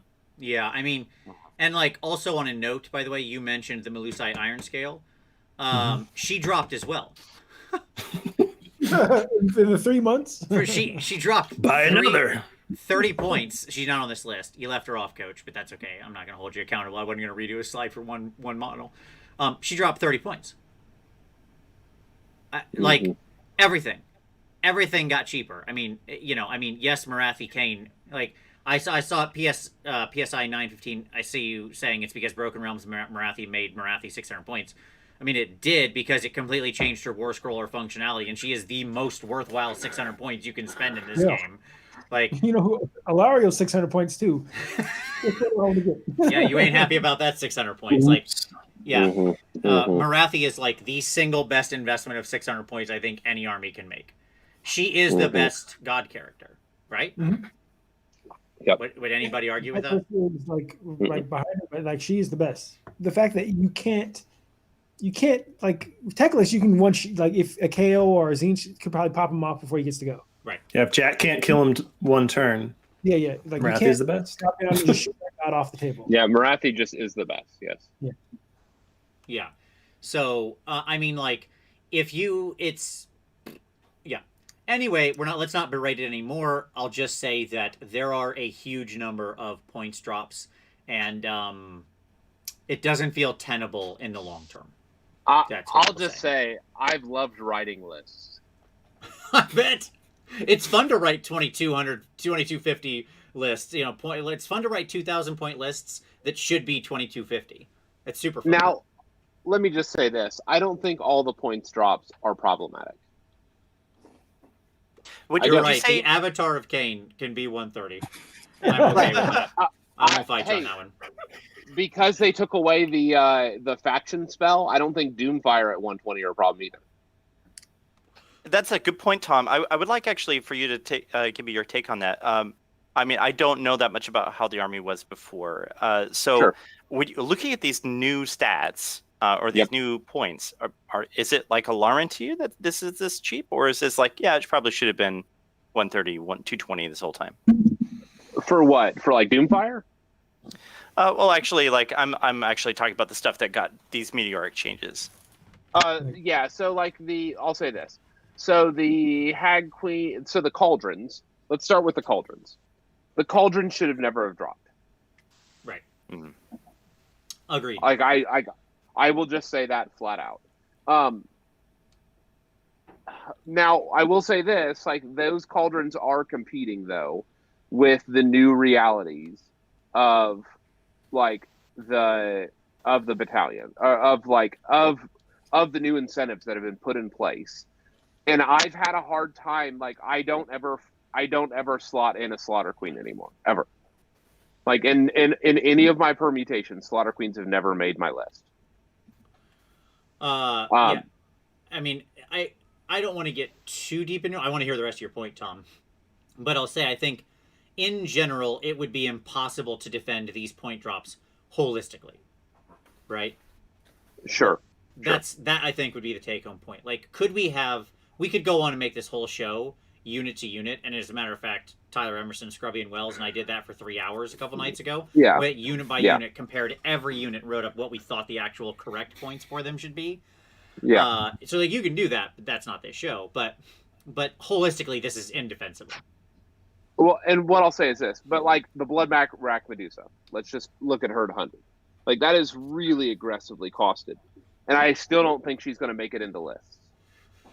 Sure. Because at the end of the day, she's competing with other pieces that are doing her job better. Mm-hmm. And so you just don't have those extra points to throw at her. And if I have 100 extra points at the end of my list writing, I'm not adding a Blood Rack Medusa. I'm adding a bunch of the Shadow Stalkers. or the Shadow Stalkers. Yeah. Right. Which aren't on this list. Right. Because at the end of the day, like the reason why the points dropped on so many of these units so much is because they don't have a place in the army. They're competing for slots, and they just don't stand up toe to toe, and so they don't actually like. Let me say it this way: the reason the points got the way they are, like I'm not in this, like I'm not in the testing circle. I don't know what the conversations were, but I can tell you as I look at this, the reason why those points are so low is because they weren't competitively priced. Uh-huh. Because they're trying to fill holes that don't exist in the army. Uh-huh. Does that make sense? Mm-hmm. I mean, from a theoretical level or from a practical level of how actual armies are pointed in this game, where there's 24 other armies that have tons of units that are never ever seen in any kind of list ever, and yet haven't got more than a 10-point drop in 3 GHP cycles. So which standard am I using there? So, but here's the deal, Vince. I hear your critique, let me just say, I want to encourage you. I think that the attention that was given to the non-all-star units, mm-hmm, sure, the Doomfire Warlocks and the and like even the Heartrenders going back down to 80, sure, and the Avatar of Khaine, like kudos to the development that went into place that identified these as units that would never fit into a normal list because of how they were pointed. mm-hmm. Okay, because we don't see enough of that when books are updated. Most of the time, the top is only ever brought down, the bottom is never brought up, mm-hmm. or very rarely.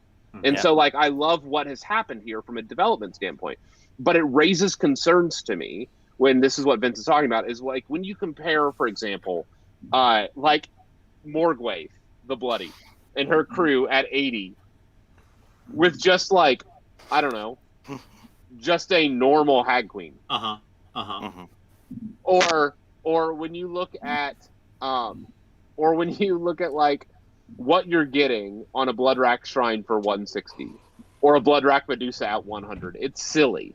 It's like almost what, the cynic in me says this is probably related to the inventory in their warehouses. but I don't think that these decisions are being made by people who know inventory numbers. Yeah. These are your development teams. This is not like this is not anybody that actually has a beat on those things. I think that they're genuinely saying, hey, Doomfires have never been on a table. at any event. What do we need to do to change that? Sure. And yeah. Go ahead. Finish your thought. And so what I would say is this: I love what has happened here with the less like for Canary Life Takers, like their points didn't go down, but they got rend on charge. Sure. And so like what I appreciate is that the things that were weaker were brought up, and that very rarely happens. Which you hit the nail on the head of what I would have rather seen with those kinds of scrolls, right? Which is, okay, how can we make this... Don't just rocket the points down. Figure out how to make the scroll more interesting in different modes of play. Right. And so what I'll say is this. When I look at this list, and like this is... Everybody that I've talked to in the doc, like WhatsApp chat, has said this almost uniformly. That they just don't know where to start. I hate you so much. I mean, like, at any rate, honestly, yes. That's the concern, is that like there's so many good options and good combination and permutations of units. They're just not sure where to start. And you know what? I don't know that that's a bad thing. That's when a you great pick up problem a book. to have. It really is, right. yes. The abundance of riches problem is what you're describing, Like right? right. There's so much. Right. good They stuff just don't know which units to pick up and use. And so, like, again, I don't know that that's a problem. And in fact, I think all books should be designed in such a way that when you pick it up, you want to play all the units in a variety of permutations, and often that's just not the case. And so I think that the doc book has been a success, but the problem is it's a success in a meta where, like, when you lay it alongside the Slanesh book, it's embarrassing. Yeah. No, I can't wait for this thing to plow through people like a Japanese bullet train. Okay, like it's gonna be exciting. I'm gonna really enjoy watching people get hit for 100 damage out of a unit of life takers. That's gonna make me laugh. 10 life takers, 160 points, baby, coming at you. It's gonna be, some of the math is staggering. So I look forward to it. I'm excited to watch this. Choo choo. I made the realization today, and we'll talk about this probably later, is that a unit of 20 life takers can potentially table most armies if they can get into combat with them. Yes. If you could actually string out the unit of 20, it could do... If you can actually get into all of their wounds, you can do 140 damage to a 4+ save. Jack, all you got to do is just take all their wounds away. Come on, man. So, like, if the army... what Tom is saying is mathematically accurate. Let me break it down here just in case, just to be clear. What Tom is saying is that if you could take a unit of 20 and string them out on their 40 mils such that they contact every unit, their damage... And you divide up their attacks appropriately, which you'll never know what the numbers and math Yeah, exactly. So it'll never actually work. Jack will. But theoretically, what's really fun is that with a buff, with a couple of buffs, only one of which is tough. Multiple and the tough buffs. One is, so when the planets align. No, it's not. It's not when the planets align, Jack. That's what I'm saying. This is not that. Okay? That's what I'm hedging against. Nope. It's really not. You have to do Mind Razor, which is admittedly a tough cast. We'll talk about Mind Razor 50-50 and an unbind, but continue. Yep, exactly. And then you probably need to nail a 3-up on a die, on a d6. So a 66% chance repeating. Everything else is automatic. Every other buff is automatic. It just requires you to do it or spend a resource. There is no roll to it. There is no chance to it. That unit will hit for 140 damage on a 4+ save. It will do an amount of damage equal to the greater than the average army's wounds. I like it. So, I mean, all I'm going to say is I've been a buyer of life takers for a really long time, and now I feel vindicated. Yeah, sure. I mean, you're allowed that game. You get one game to do that, right? Oh, the game it happens. You're going to be like, the other players just going to watch as their army literally explodes off the table. As a small sun is formed from the intensity of the wounds being dealt. Anyways, let's get into it. All right. Only $53 for 5. I love that there's so many like different personalities who play this game. They're like, well, the math. I'm like, what do you mean math? There's no math in this game. It's always math. Every move is guided by the math, Jack. I've hinged on me getting a translocate off on turn 1 being like, oh, if I get this off, game over. You know, obviously it's a 3+, so I'm gonna get it off. It's going, and then I roll that 1. I'm like, I hate this game. What was the chance of that? All right. What are the odds? 1/3. Weird. Yeah, exactly. If you here's an easy heuristic for you, Jack. You ready? The chance of you getting a 3+ on a D6 is the same chance as you getting a 6.5 to cast a spell. In other words, what I mean by that is it's harder than casting a spell on a 6. It's easier than casting a spell on a 7. That's the statistical likelihood of it. Never tell me the odds. Sure. Okay. So. Think Han Solo. Indeed. He Allegiance is the Han abilities. Solo for rolling ones. Ghost One says Math Hammer almost never translates into practice. Yeah, sure. Sometimes it does, and boy, it's unfortunate when you're the person in that game where it does happen, because yes, you're right. Law of large numbers, sure, but that's not how we experience the world. I don't experience a law of large numbers. I experience my games, right? And not only that, like Math Hammer, for those that like trust the numbers, they're hedging their bets based on odds, and so they're making decisions based on like, I'm going to send this unit in because I know on average it's going to remove 7 of your models. Right. And by the way, as a side note, that's what I said is sort of the good alignment of stuff. When your upper end, by the way, that isn't the most they could do. There are more buffs we could put on there. That isn't the max. Right, we're buffs. talking averages, folks. Yeah, that isn't the max buffs or the max damage. That's the average damage. When that's your high average, like, oh, you're right. I'm sorry, I didn't hit it. I only did 90 damage to your army. On a 4+ save.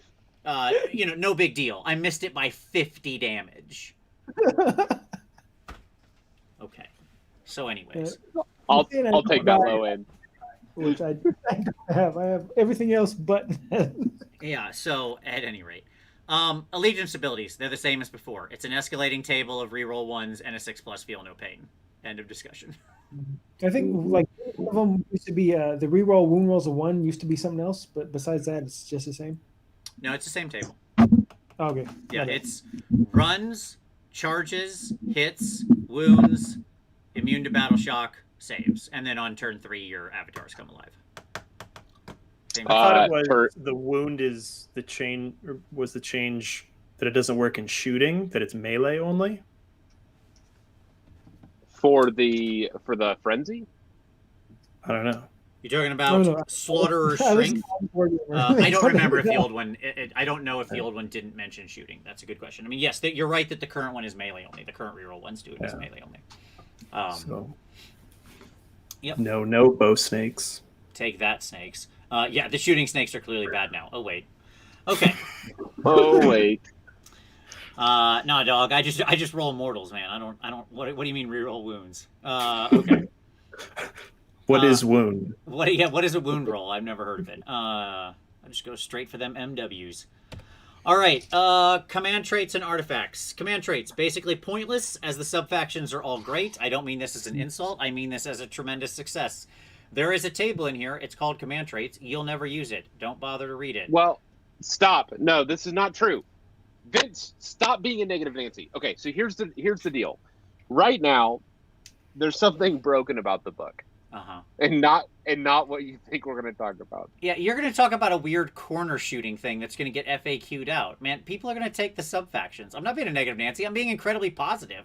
I'm saying the subfactions are all amazing. Like, they are amazing. But what I'm saying is that there were a lot of people complaining about the traits. They're like, nobody's ever going to take these. As it's currently written... Yes, corner shoot for us, Tom. I'm ready. Cauldrons are not mounts. Uh-huh. Uh-huh. Yep. So, even though this change was made in every other world, in every other instance, right? For some reason, they're not mounts right now, which means that the traits currently apply to all weapon profiles that a cauldron is. Yes. So, like, for example, Master of Poisons is just +1 flat damage to all of the weapon profiles of the general.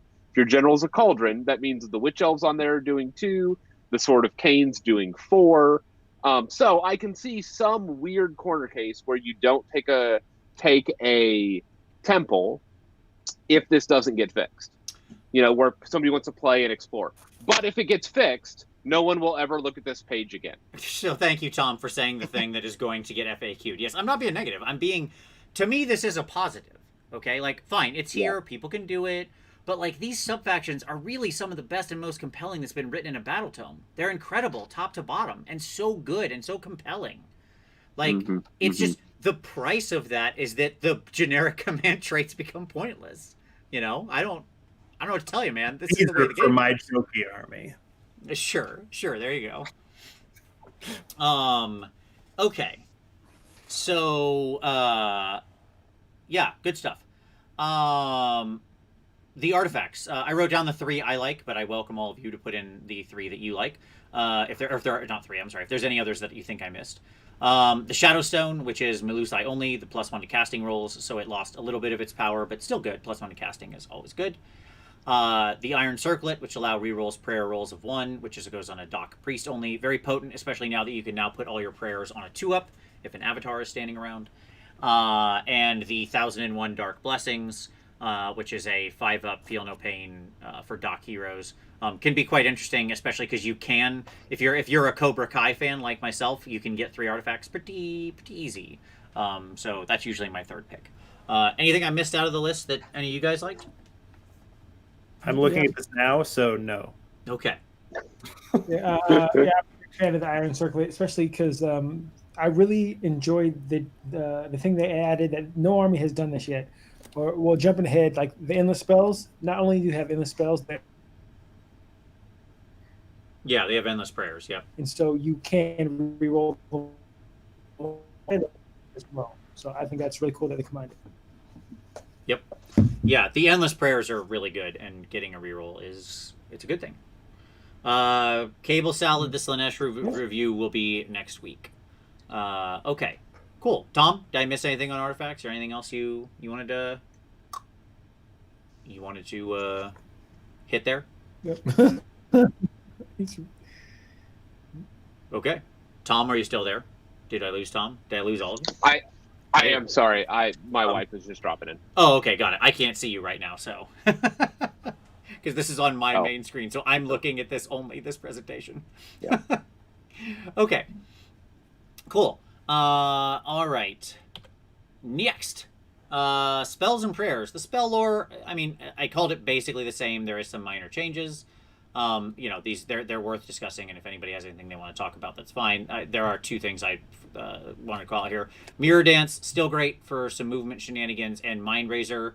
Mind Razor, big change, casting value 8, 18-inch range, increase the rend by 1, and +1 damage. No longer on a bravery compare, but on on the charge. So holy shit, good stuff. Powerful. Powerful. Like, it's just it was such a punchy change.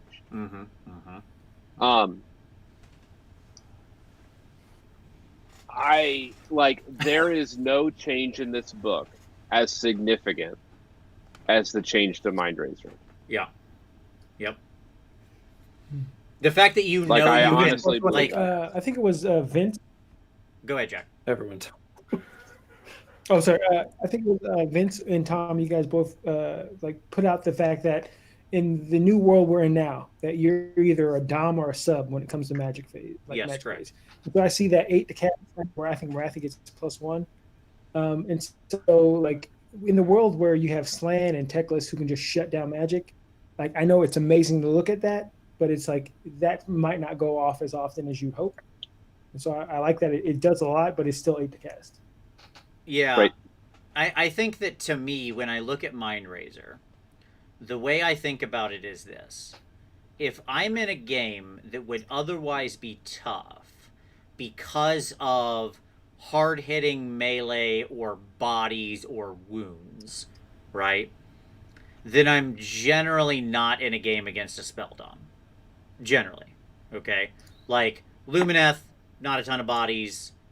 OBR, not a ton of bodies. I'm assuming Nagash is on the other side of that, which actually most of the time he's not anymore, but that's fine. Croak actually doesn't generally, like, other than Skink Clouds, right? I mean, it's not body moving. It's not actually a huge number of bodies. What I'm here thinking is, like, war clans, right? Stuff like that. That's going to flood with wounds or bodies and stuff like that. Those guys, you're going to get you can get this spell off pretty cleanly, and you're just going to plow through. It's still only 50-50. Like it's still a slot machine. You're going to get it off at some point in the game. Is what I'm saying. Right. Does it happen every round? No, because it's even in your best case, it's still an 8 with a +1 to cast. That's just not the world. Like unless you get a lucky arcane terrain or something, right? It's not a world you can bank. You don't build your strategy on this. But when it goes off, you are going to snowplow their army off, right? If you've set yourself up properly to do so. Yep. Even if it's only 5 Khaine charging it. Yeah, sure. Absolutely. The key is just to have those missiles at the ready for when it lands, right? Right. With the Spelldom armies, I think you're absolutely right, Jack. It's not going to be, you're just hoping to get it off, right? But you don't build your strategy around this happening. If it does, it's a bonus. You know what I don't need to worry about? Melee power against Lumineth. Sure. Or they have some neat defensive stuff, but like that is not going to deal with a cloud of witch elves. It's just not. No, I mean outside of like Archeon Tzeentch, like I don't know what Tzeentch is doing against this army. Like they're gonna get like, okay, you shut off Mind Razor, you done? You're dead now. Yeah, my even my Phoenix Temple wouldn't want to rub elbows with this stuff. I mean, the damage is outrageous, right? It is. So, Can I note that it's actually impossible for Shu to cast this spell? It's an 8. I've never rolled over a 6 on 2 dice. Probably not the army for you. My tactic of just rolling 9s works really well in this instance. And you already have the army. It's a good strategy. And I already have the army. But it leads to winning games. I'll let you guys do the same. You cut out a little, Jack, but I want to say this real quick. The spell lore, I think what's amazing about the spell lore is it's all pretty compelling stuff. Like, the spell lore's got gas in the tank, right? We mentioned Mind Razor and Mirror Dance, both of which are good, but like Steed and Shadows of the Wither and the Withering are also not bad 3rd and 4th spells, right? Mm-hmm. So like this is a pretty decent lore as lores go. Would be my argument. I already looked at Shroud of Despair as the only one that's like, but everything else is like, it has a purpose. Yeah, and you don't need Shroud of Despair because you're not comparing bravery anymore because that's not how Mind Razor works anymore. Right. I mean, for me, like what I'll say is this: I appreciated that they fixed the Mirror Dance. Before Mirror Dance would let you move after the teleport. Right. This was brought in line with all the other stuff, so it's a wonderful change. Kudos on that. I like that Steed of Shadows still does what it does, which is a 16-inch fly, and that it's caster only. Like I like because it's a really interesting tech piece for like Marathi, for little Marathi. Yeah. But in general, like there's a lot that's compelling on this list, and I love that. Yeah. And Ninjon asked, how does this army deal with MSU screens and counter strikes, or do bow snakes just deal with that? So, 1, yes, bow snakes are a good answer for that. 2, this army tends to fight in waves. That Blood Rights table is actually a great representation of how the army's fighting. It's waves crashing against the beach, right? Because it wants to, what this army wants to do is, buff a unit or 2 and crash them into the enemy, blow something up, and then die or get entangled. And then wave 2, buff, blow. Wave 3, buff, blow, right? It's a lot of buffing and blowing. And so I think that, even if you don't have bow snakes, you can still deal with that just because you have successive waves. Sure, wave 1 might get tangled in the chaff.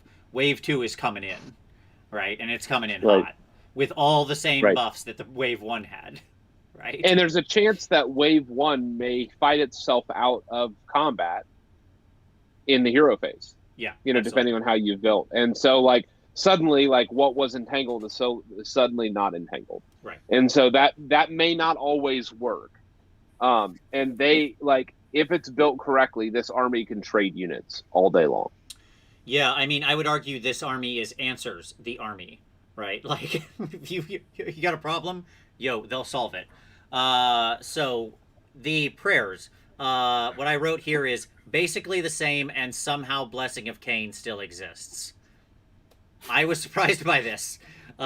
This felt like a thing that was ready to be changed. It should be struck out of existence. You should never be re-rolling Feel No Pains, or after save, or negation saves, or ward saves, or whatever you want to call them. They shouldn't have a re-roll, and yet, here we are. You know what the best part? You know what the best part about this was? I'm ready. This exists, and I've not written a single list with it. It's amazing. Not once. Not once. Yeah. Because this goes back to what I was talking about like the development, the way that it's been developed. It's been developed in such a way that like you're having to compete for these slots, right? Yeah. And a lot of stuff just doesn't make it. Yeah. No, I if don't disagree. If I'm getting one prayer, it's not Blessing of Khaine. No, it's Catechism just not. of Murder. It's Catechism of Murder. Yeah. And so like that, the fact that it exists doesn't matter to me because that's not what I'm doing. Yeah, I mean, at the same time, if you're Colin Cochran running his 4, I don't know if you saw his list, Tom, but he was running a 4-tower list. And, you know, like 4-tower Drakey Ganeth, and he was just like, just this meat grinder. Yeah. And so, at any rate, you know, he certainly had the prayers, right? But again, if I wanted to run a defensive list, I like the fact that this exists because I have that option. Now, those aren't the lists that I'm building, but I like the fact that I could build for it. What's amazing to me about this, and then I want some rerolling ones feedback here, is that you've got 6 prayers, okay? And like, again, what, 4 of them, maybe 5 of them are things that you're like, that could be interesting. Right? Like, this list is so usable. Shockingly usable. Yep. The bench is deep. Yeah. Rerolling one's crew. Thoughts on the spells or prayers? It kind of reminds me of the prayers reminds me of playing Khorne, where like I had, you know, I couldn't have enough slaughter priests because there were so many good prayers to use. Like, how many priests do I want to have in this army? Just because there's so many good prayers. If you can get them off and just, but luckily you can, you know, have them on cauldrons and stuff. But yeah, I really love the prayers. And yeah, it reminds me of playing Khorne where I want a lot of priests. Yeah, sure. Absolutely. Yeah. As it should be. This is basically the other Khorne. Yep.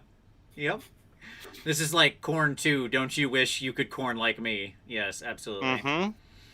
Okay. All right. Well, I'll say I'm glad you still take that mortal wound on a 1. I don't know who gives you that mortal wound because Khaine is dead. But right? Who's angry here? I'm just glad you can still screw it up. Yeah. And just take They that cut themselves. They're so upset that they cut themselves. Yes, I assume that's just the girls who are down on there turning around and smacking you with their long pointy sticks because you failed to cast. Like, that's actually what they're there for. You mispronounced one word. We mispronounce lots of words on rerolling ones, and people get mad at us. So it's probably like that. Gotcha. We do it on purpose now. Yeah. Mispronunciations are, I think, probably 50% of this channel's content. So that's fine. Line. You suffer one mortal wound for it. Oh, no. Yeah, I must have a lot of wounds then. Evil kidders. All right. So let's talk Subfactions, gentlemen, because here is where we get into the goods. Truly, I think gasoline. Yeah, this is, pure I think, gasoline. Really, this to me is the standout of the book are the Subfactions. They're all so compelling in their own way. Now, by the way, I didn't put Xanthar Kai in here because I didn't feel like rewriting the same thing that we just talked about a couple weeks ago in the Broken Realms Marathi review, and then revisiting Daughters of Khaine. It's the same. It's just Xanthar Kai again from Broken Realms Marathi, so it's the same thing. It's okay. I'll never take it. That's fine. I really love it. I'm a huge Cobra Kai fan. Strike first, strike hard, no mercy. But that being said, it is the same rules. I can do that in Hagnar too. I understand. All right, so let's start out. Here we go. New sub faction, Keltnar. This was in the previous book, but it didn't have rules in the previous book. Like, it was just talked about, you know? So Keltnar is fantastic. General ability, retreat and charge for just your whole army. You can do that now. Fantastic. I think that, especially for newer players, that is the it's one of the most underrated skills to have is retreat and charge. 100%. Like, you don't realize when you're new, like, why would I want to? It's huge. It's so much. Yeah, I agree. This is like one of the most powerful abilities you can give a unit, right? And this just gives it to everything. Like, Marathi can retreat and charge. Everybody, you just all do it. Everybody except Morgwaith. She's the only one who can't do it if she's in your army because she sticks to Hagnar. Right. That's why she's 80 points. Justified. There you go. Nerfed. Command ability, choose a friendly unit. All rolls of a natural 1 cause a mortal wound back to the attacker when they're attacked. It's okay. Sure. There's a lot of ways to reroll ones. It's situationally powerful. Because here's the deal. Like, if you're in somebody else's combat phase, they activate their start of hero phase abilities first. And so you go, would you like to activate anything? And they're like, no, I don't have anything. I'm not spending command points on it. And you're like, awesome, great. I'm going to turn on kickback mortals on 1s to hit. And now they can't turn on their reroll 1s to hit. Yeah. All out assault. Because that phase has already passed. Sure. And so actually, like, it has this really weird gotcha in their combat phases. Now, in your combat phase, you have to make the decision before they do. And so in yours, you're going to be like, I'm going to turn on this ability. And they're going to be like, all out assault, because I don't want to take a bunch of mortals. And so there's that. Yeah, sure. Look, you're not taking Keltnar for that command ability. No, but there will be some corner cases where it's going to shine. Sure. It can also be part of your chip mortal wound strategy, right? Because you've got bladed bucklers, and you took the prayer that kicks back mortals when they die. Yep. Right? Like, you can do a pretty aggressive chip mortal strategy here, where multiple different instances, you roll a 1, so you failed to hit, kick a mortal wound back. I saved, kick a mortal wound back. I died, kick a mortal wound back, right? It's like... well, heaven forbid you go toe-to-toe with Marathi and Keltnar. Sure. Because, like, she's going to shove herself into, like, a block of skeletons with 160 attacks or whatever, and watch them literally blow themselves up. Yeah. Because they can do 3 wounds to her, but she's rolling all of her saves. Or, no, it's not even saves. It's all of your hit rolls of 1 are going to kick back mortals to you. Right. So, like, again, situationally, there's going to be some situations where it's going to really shine. So it's not a bad ability. It's not. I would not categorize it as a bad ability. Ironically, and it's funny. It is funny. It's Ironically, funny. Terrible to use in the mirror or in the release mirror against Slaanesh. So that is a great method to generate a Slaanesh player's depravity, which we'll talk about next week. So I would be thrilled if somebody would turn that on against me. Okay. Command trait. Once per game, you can summon a unit of Khaine. Whoa! What? That sounds inconsequential. It is maybe one of the best command traits printed in this book, because it is turn independent. Meaning round 5, you can just be like, oh, there's an open objective over there. Khaine, go, and just whoop.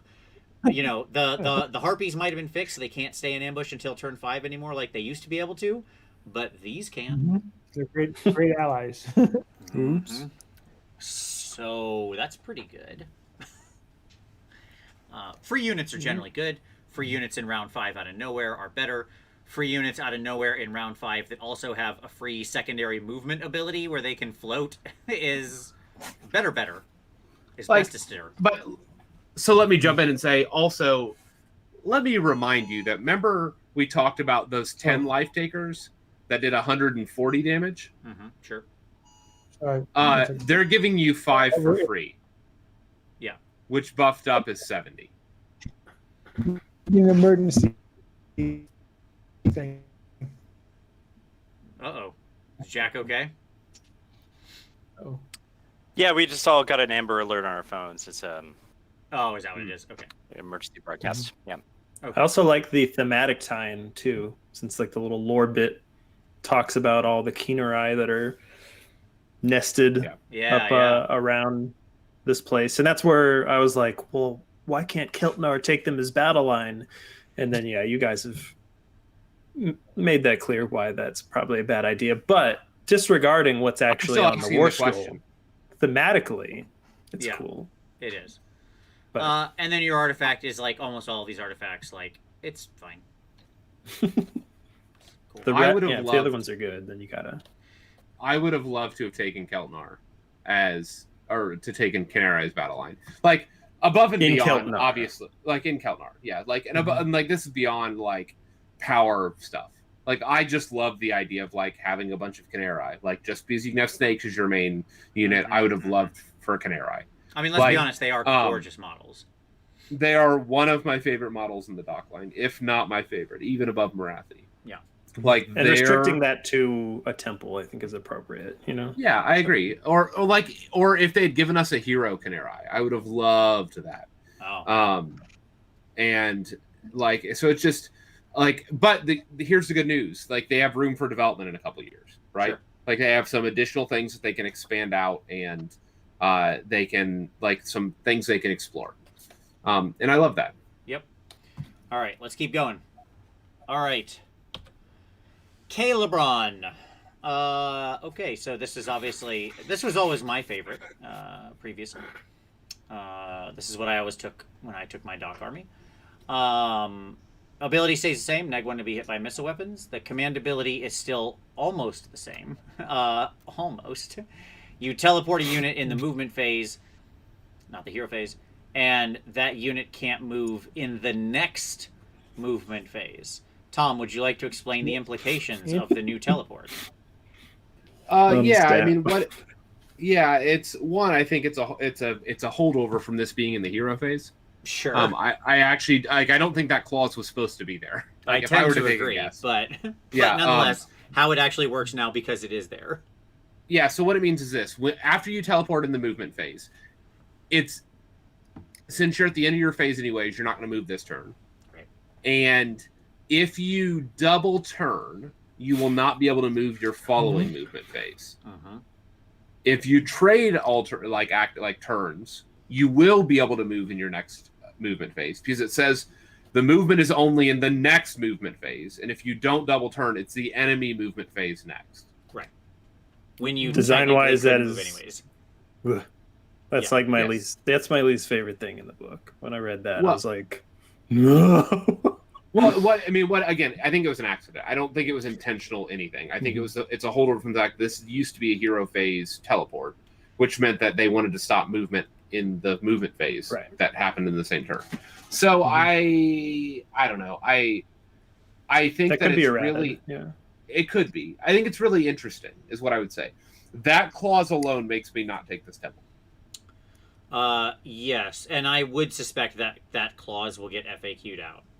Because I agree with you. It feels like we changed, like, late in the game, in development, we changed the teleport from a hero phase to a movement phase teleport, and then forgot to remove that end clause. Right? Yep.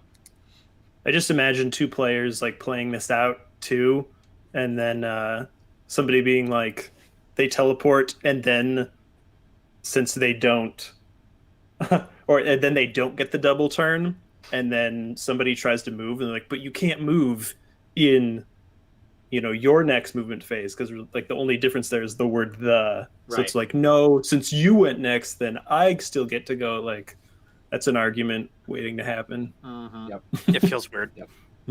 I It agree. does feel weird. It's like Yep. almost like it's important. You give up if they double turn you, or they're like, well, I want to move my guys, so I'm going to give you the turn. Yeah. I wasn't sure if it was like intentional, because if they thought that was like a way to balance it, that Marathi teleporting or Blood Sisters teleporting was like too good. We're like, well, maybe we'll just throw in this little thing, but you guys do this nowhere else in any other book. Right. So it would have been super weird. Yeah, even in like, this book with other movement shenanigans. So yes. Even Seraphon, who can teleport every hero or every time, every turn, they don't implement a change like this. Yeah. Right. So it feels like And I it's want probably that consistency. Right. For me. Right. I'm with you. For me to understand. It's the kind of thing that shouldn't vary. Because it just breeds confusion. It's like the way some units will deal a mortal wound on a 6 to something, and the sequence stops, and then some will be like 1 mortal wound, and plus, and it's like, okay. And you still get to roll your wound That's roll. my favorite example of those rules. Inconsistency. Tune in for Slanesh next week when 2 different versions of the same unit have different sets of rules like that. One of them stops and one of them keeps going, and you'll get to guess which one is which. All right, at any rate, the command trait is now going to be hit by melee weapons for the general, which is cool, because obviously that can, it's pretty neat. Obviously can mean that general's neg 1 to hit kind of no matter what, since they've already got the blanket missile weapon protection from the generic ability. And the artifact is 6s to hit, deal a mortal wound, in addition to everything else. Not and stops. So that's fine.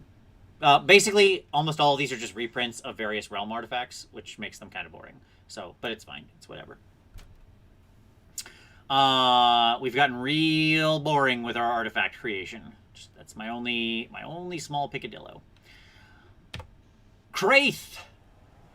Oh. All right. The best worst change. The best worst change, yes. Kraith is interesting.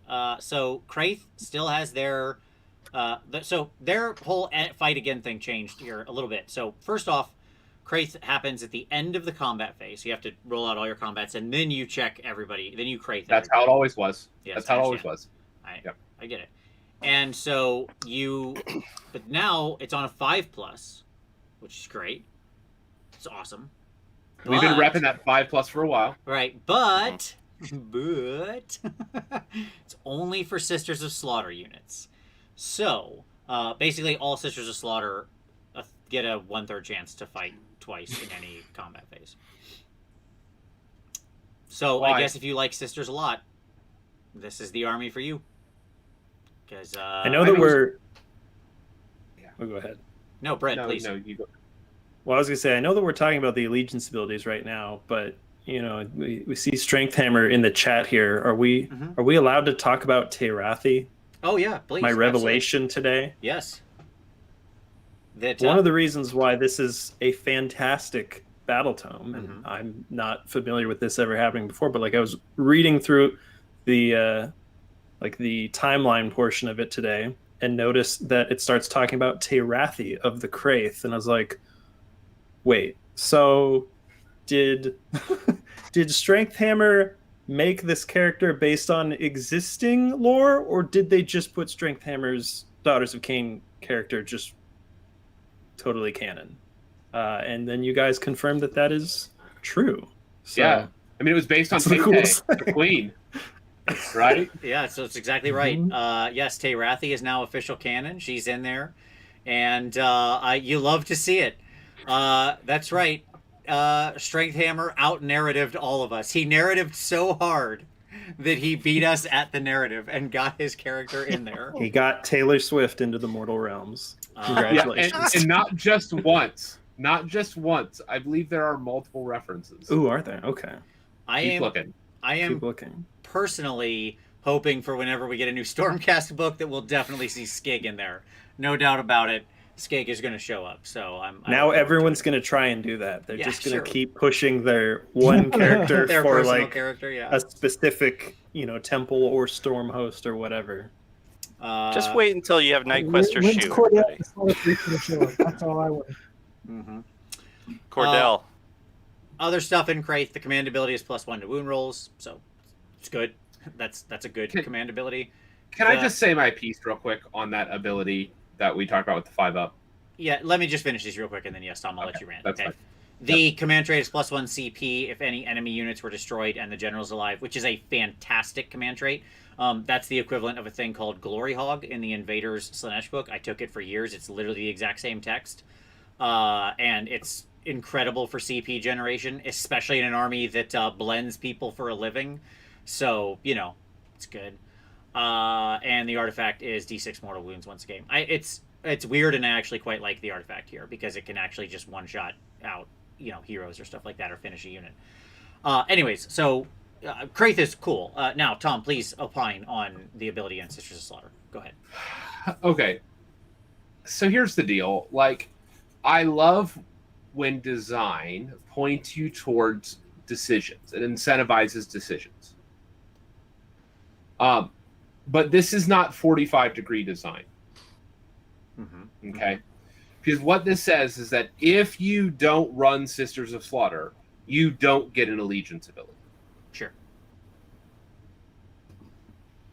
You have to run Sisters of Slaughter to actually get this ability at all.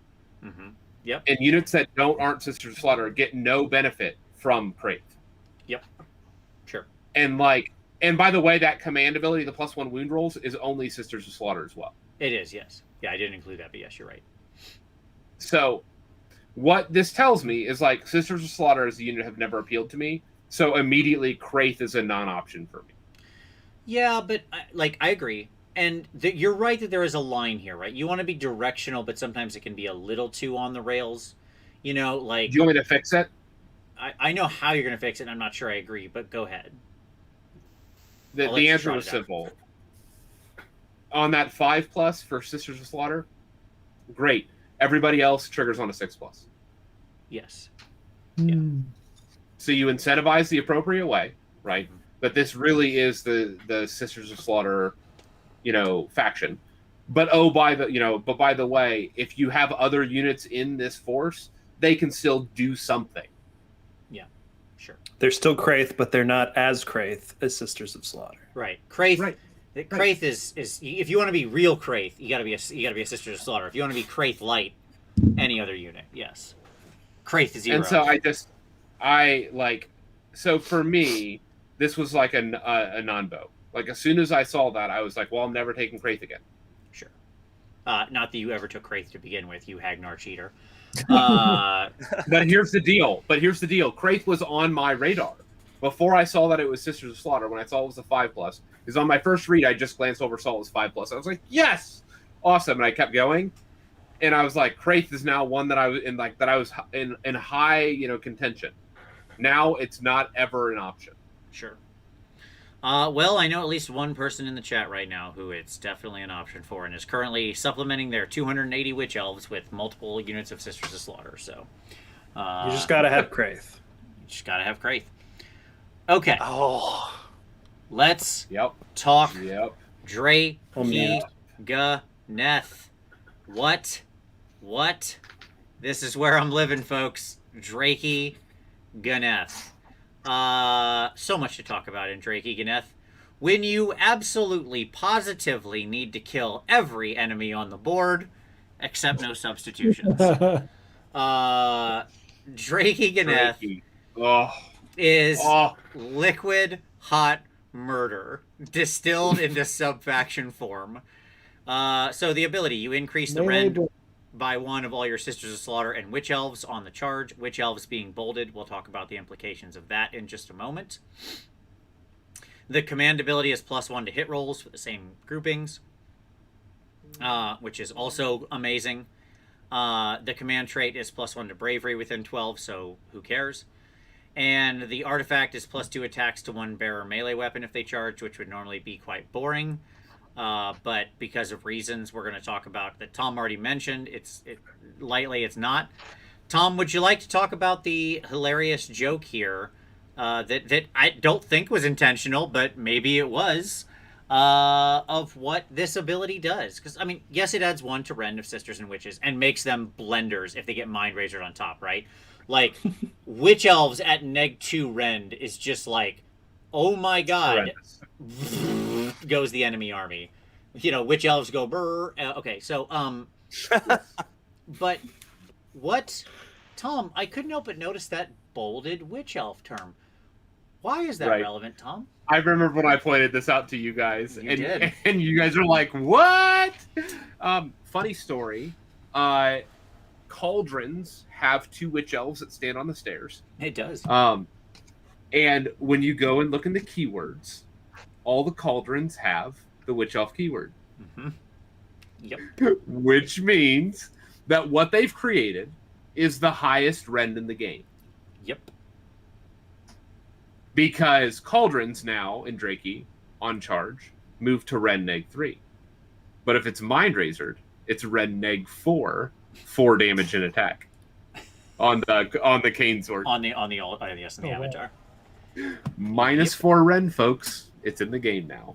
Well, there was one instance of -5. Don't forget that what's his name's super sword on his 6s to wound or something became -5. Sure, Volturnus? sure. Volturnus, And Volturnus. And technically, like, dwarves can just chant their priests because all of their like red saves are stacking, Lord. so you can just do like dwarves all the way down.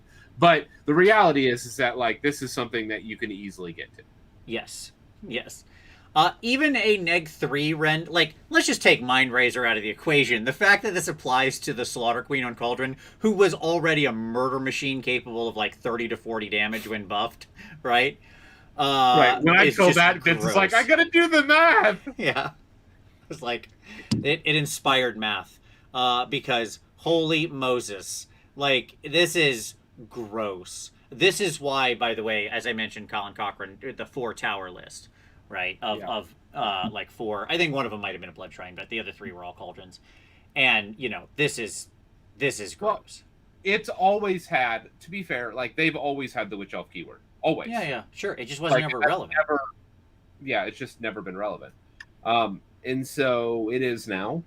And it's pretty good. Slaughter Troop, pretty good. Uh-huh. Yeah. Drakey Ganeth with a little slaughter troop action and this in here. You're charging everywhere you want to be. You're hitting on 2s. You're re-rolling your wounds. You're retreating. That's good. So that you can recharge every turn for the bonus rend. Yep. It's real good. It's real good. Yeah, so because yes, the Slaughter Troop is 2 units of Sisters of Slaughter, a Slaughter Queen, and 2 units of Canary Heart Renders, and units from this battalion can retreat and still shoot and or charge later in the same turn. So there you go. You could also do a good old-fashioned Cauldron Guard, which gives you +1 to run and charge rolls for units from this battalion. Either work. Yeah, but you don't get the retreat. Like, You don't get the retreat? I like the retreat because you can pull out every turn and recharge for the bonus rend. Yeah, it's fun. Oh, that's okay. And if you're 3 inches out, remember by turn 2 you have reroll 1s to charge, so you will never fail that charge statistically, because you're on a 3-inch charge with reroll 1s. Is good. Yeah, Drakey I mean, is 1 in like 3,000 something will fail, but you will never play that many games and roll that many charges. Yeah, like I said, Drakey Ganeth is just distilled murder. So it's the I like moonshine it. of murder.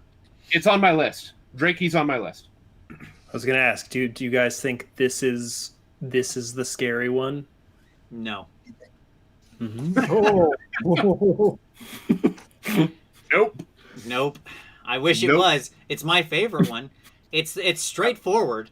Like it as all good armies, all good competitive armies ask a question, right? Right. And the question this asks is, can you handle this? And most armies' answer is going to be no, right? No. Wrong question. The question this army asks is, does it blend? Yeah. Exactly. Don't breathe this. Yeah. Right. Yeah. The artifact joke is because as Tom mentioned earlier, because of the way the cauldrons are set up right now, where the rest of the stuff isn't a mount, and hence you can give the magic art, you can give the artifact to something else. You can give the +2 attacks artifact to the avatar. So Right, now you right. have a 6 attacking, neg 4 rend 4 damage avatar in this, Yeah, you do. which is good. Avatar of Khaine. Avatar of Khaine. Right. Never in the history of ever has that avatar done this much work. Sean Blake says, "Get out of here. This isn't the strong one." Nope. You're right. This is Hagnar. Jack is just painting things as they come up. It's pretty good. Like, it's like +1 bravery. Like that's you can throw that ability away. But the rest of it is it's Okay. good. Oh, Sean, it's super strong. Unfortunately, Hagnar, our old boogeyman, the capital and Marathi's home. Guess what, folks? If you're gonna come at the king, don't miss. And Hagnar is still the king. I wish it weren't true, but it is. The ability: add 1 to the current battle round for the blood rights table. So much You know who more. that works for? The whole army. The whole army. So much more powerful than you think. When you're re-rolling charges from round 1, when you're re-rolling hits from round 2, when your statues are all turning on round 2, there's a lot of implications to that. That means you're getting an extra +1 right away on your Witch Brew, on your Hags, and in round 2, Right. you're... So you move to 4s on Witch Brew instead of needing 5s in turn 1. You're at 4 in turn 2, which, by the way, I invite you to look at your games for the past year and let me ask you, when did combat start, or when was combat heaviest? The answer in probably 90% of your games is turn 2. Sure. The Because turn yes, 2 you'll is have the combats most... on turn 1, but they're usually heaviest on turn 2. Right. Turn 2 is most of the time when your majority of your units will lock up and the grind starts. Yeah. And the fact that they turn on all of the reroll ones to hit, at least, in turn 2, for the entire army, cannot be underestimated. Yep. The fact that now all of the avatars get turned on from turn 2. So even if you don't have enough priests, if you have those dumb avatars of Khaine walking around, they can all like actually do things starting turn 2. Like, so now you only risk having 1 dead turn instead of 2 dead turns. Sure. And by the way, avatars aren't quite so dumb anymore. Not only are they cheaper, but they're better. Right. They're actually really interesting, which we'll talk about in a minute. But let's keep moving. Your command ability is like you can get some extra movement out of your cauldron. It's not that incredible. It's the dead ability in this list. It is, but here's the trick. It actually isn't even that bad, because in this, like, what's so hilarious about it is, like, +3 to movement is whatever, and this is a pretty command point strapped force. But I could actually see it being good to have in your back pocket because of the nature of how you need to move to keep the cauldron within your bubble. Yep. Yeah, exactly. So, like, it ironically, even for a pretty meh ability, can be, you know, what do we want to say it, like, situationally useful? Is that a fair way to say it, Tom? You all right with that? Yeah, but like on the average, like if I want 3 inches on a charge, I'm gonna do that on my auto, like moving my runs to 6s, right? Like, you know, and that's gonna net you about the same amount of movement. So it's only when you need to auto run 6 and you have this other, like when you really need to stretch, is when you're gonna use that 12. Right. In my opinion. Yep. Fanatical Faith, the old boogeyman, still around somehow, and Fanatical Faith moves to a 5+ for models wholly within 12 inches of the general. But there's a trick to that. Excuse me. I didn't say units wholly within 12 of the general. I said models wholly within 12 inches of the general. It's so great. It's such an elegant, subtle change. Isn't it, though? Because you thought you were done with stringing out witches back to your cauldron? Nope. Nope. You can still string them out. There's a limit to how many you're going to get. Like, well, this is what it is. I can have this many 5-ups because I'm allocating to these models that are within 12. If the cauldron's actually up there in the battle, then it's completely irrelevant. But yes, you can still string out to the cauldron because it allows models wholly within 12 of the general. So, your general is more mystical terrain. Yep. They're super mystical. And obviously with, as the aforementioned, somehow still existing Blessing of Khaine, that's right, you can still have your witches on 4-up, 5-up, 5-up. They can still be one of the most defensive units in the game on a daisy chain. Only now it's not 7 inches from the cauldron, it's 12 inches from the cauldron. So, hey, it actually got better. The god of murder. Or... oh, that's later on. Or you could have Doomfire Warlocks on 4-up, 5-up, 5-up, and reducing all damage by half with the prayer. Oh, we'll get to the Iron Heart of Khaine. Don't you worry about that. Yes, don't you worry. Okay, and then your artifact is +1 damage to a weapon if the bearer charged. Fine, whatever. Yep. Yeah, so it's real good. Hagnar's real good. Stupidly good, because the ability to murder hard and still live still exists in Hagnar. But what I'll say is the others are more competitive. It's not as different as it used to be. Yeah, there's real decisions to be made here. Yeah. Like, there's real decisions. For me, Keltnar, Drakey, and Hag are all quite compelling, with Calibron coming close, assuming they clean up the wording. So. Yep. I agree. Those are the three that anytime I build a list, I have to think long and hard as to which one. Hagnar's still winning most of the time because of reliability.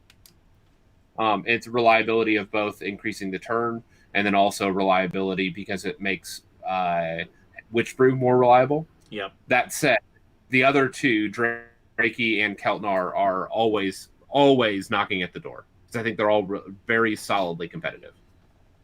Yep. Any thoughts there, Brent, Jack, before we leave the sub-factions behind? Mark? No.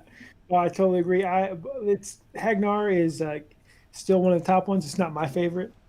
I definitely think I like the new one. This is my favorite one. No, not the Crave. The Keltnar, but Hagnar. It's for people who do paint their I call everything a Stormhost because I'm a Stormcast, but there.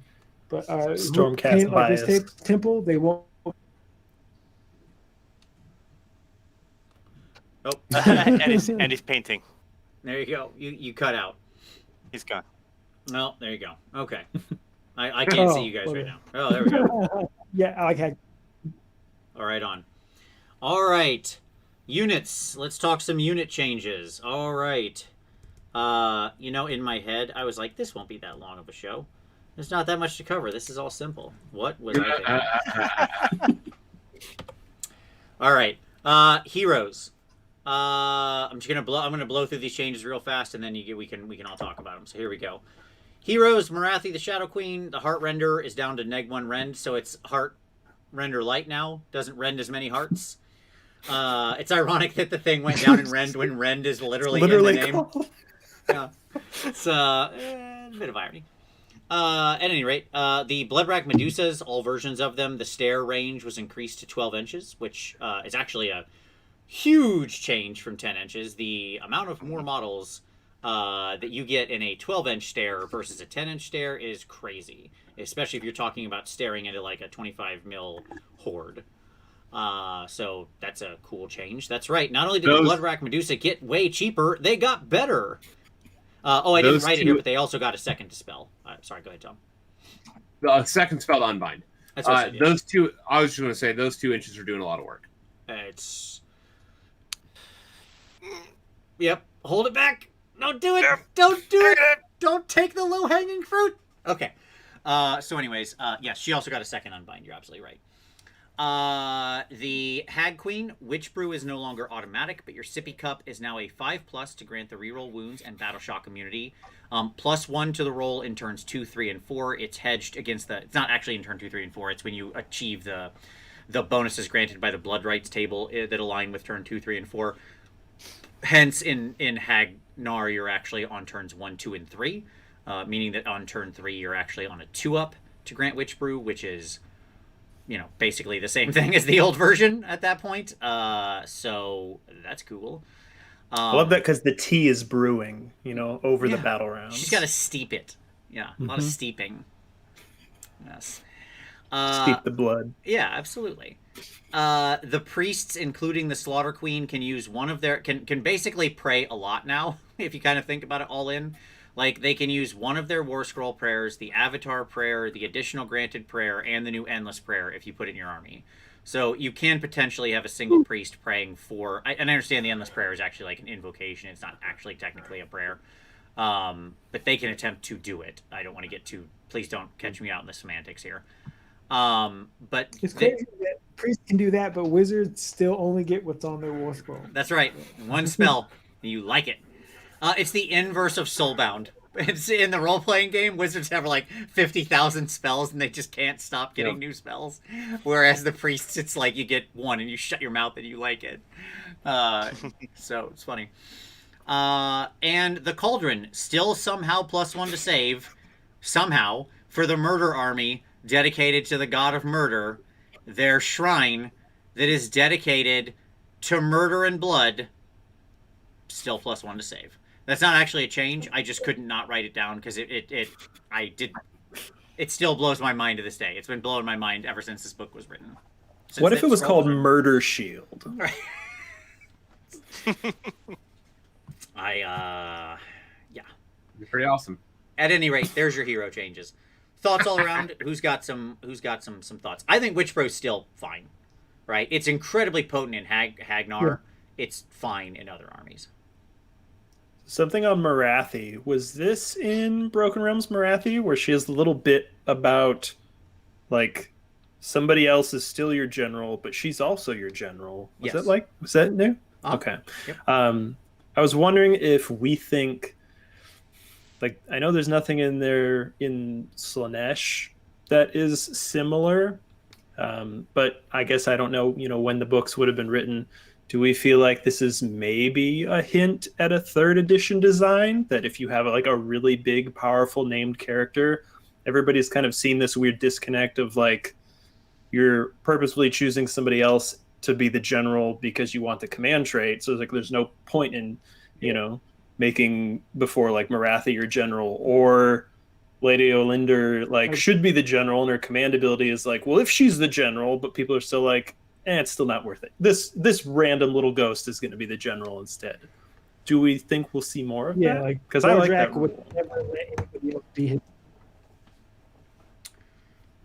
Yeah, I don't know. My answer, Brent, is maybe. I think it's something you could see more, especially with the god characters, right? The people you're talking about, where it's like, boy, these people feel like they should always be the general, but we don't want to pigeonhole people into building their army like that, so we'll just give them a little Benny.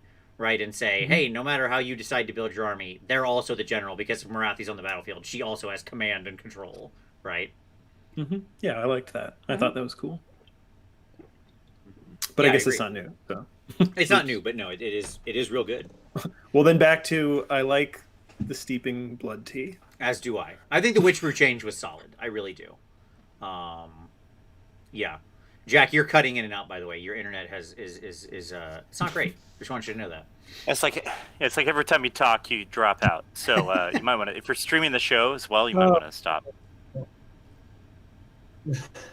What else am I doing? Close all your other programs, quick. Okay. I'll be right. Stop playing Total War. Hack the planet. All right. So yeah, that's hero changes. I mean, I have a summation statement I'll make at the end, but that's fine. I'll save it. Okay. Units. I will also just plus one. I do dig the Medusa change. Yeah, totally. Medusa change is great. I love their stare, and I always felt it was underused because 10 inches was this weird thing that was right on the edge, right? Again, that difference is actually pretty massive. Yeah. Okay, witch units.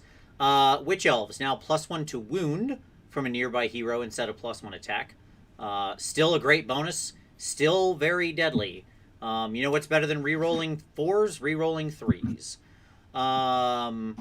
The Avatar of Khaine grants a +1 to prayer rolls within 12 inches, which is cool, because that guy actually has a purpose now. So that's pretty wonderful.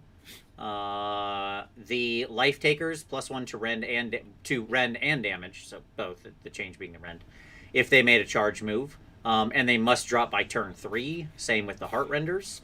That they must drop by turn 3. So, brought in line with the standard ambush type of stuff. So, that's good. And no, Grumdy, I am serial killer. I'm not zero cool. And Doomfire Warlocks still in the army, somehow, I guess. They still get to be here. So, good on them. But the change is they can only cast Arcane Bolt, Mystic Shield, and Doomfire. They can no longer cast other spells. Yeah. So there you go. Something about witch elves. When I read this, I was surprised. Like, this is Games Workshop fighting against their nature to be like, what if you rolled less dice, but you wounded better? I was very surprised they made that decision. Yeah, and, it feels like a good change, right? Like, yes. I support taking this. Dice away? What? Yeah, roll less higher quality. Roll less dice, but make the dice you roll higher quality. Weird. Yeah, seems positive. I like the +1 to prayer rolls. I actually have 2 avatars on foot in my army because I had extra avatars. So I was like, yeah, why not? Well, I just painted them because they were fun to paint. And I never really used them.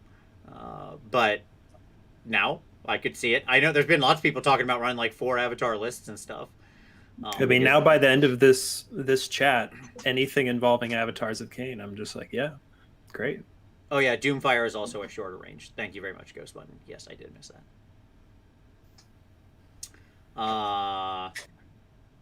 Okay. Anybody else? Any other thoughts on this stuff? Tom? Seems good. Any other thoughts on the units? I mean, all good changes, right? No, they're good. They're good. All good. Yeah. The rend makes sense. All of it good. Yeah. Yeah, I mean, it's fine. All right. I love when somebody has a name, though, that's like Deathbringer, Life Taker, 0 rend. Right. Boy, we're going to talk about that next week. All right. I think we did a skit about the rend of various weapons. It's hilarious. Like, I get it. I get the change. It's probably better for balance, but boy, is it ironic. Mm-hmm. All right, the landscape. So let's talk about this is a slightly different slide. This is what I want to end on, and then we're going to go back to a few other things. Like we'll have a short little discussion about battalions or the endless spells and stuff, but we'll do that off presentation. This was kind of the main. I wanted to do this as a change doc more than anything. All right. So this is something that I trotted out in our discussion group beforehand, but I actually mapped this all out. Okay. So I am of the belief we tend to think of books only in a single power scale line, like a spectrum, from lower competitive power to higher competitive power. And that tends to be how we think about things, right?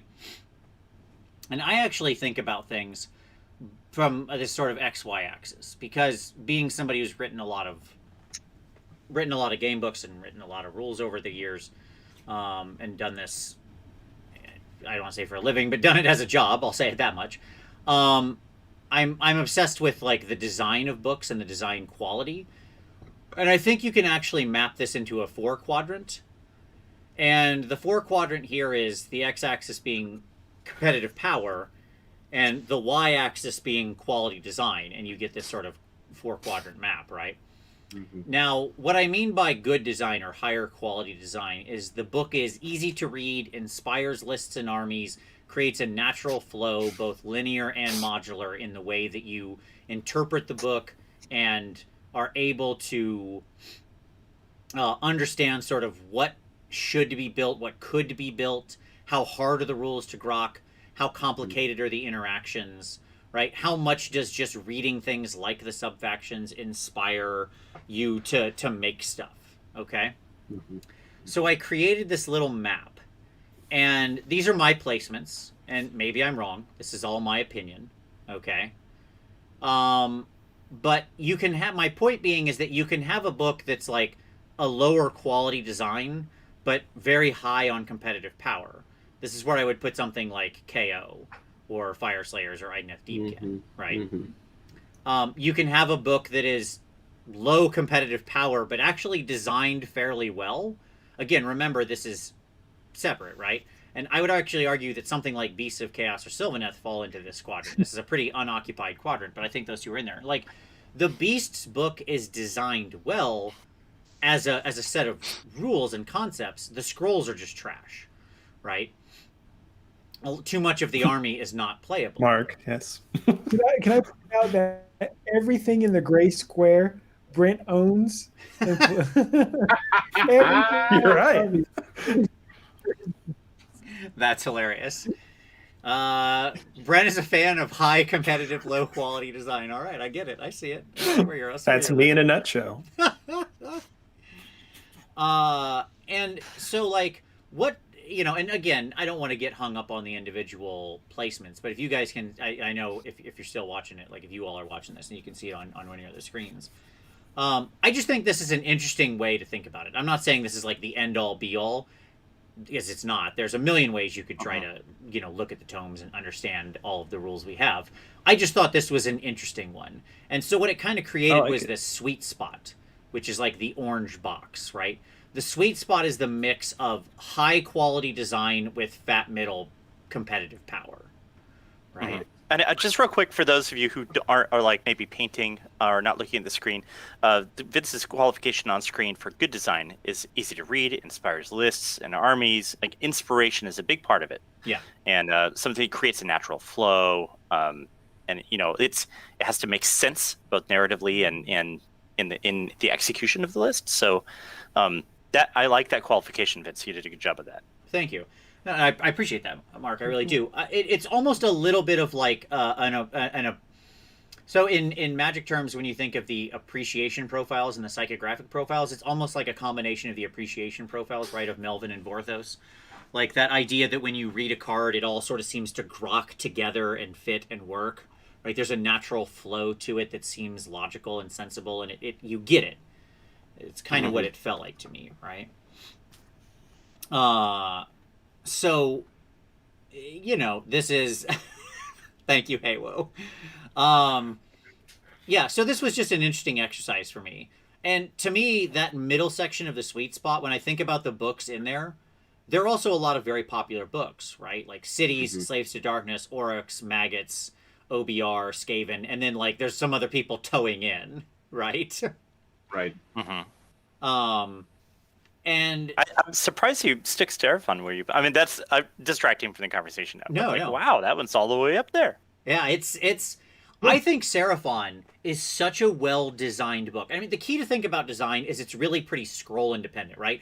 Scrolls are scrolls. They're written how they're written, and then they're shoved in a book. And the Battletome is a set of rules that surround them and work with them, right? They are an independent set of things. So this isn't...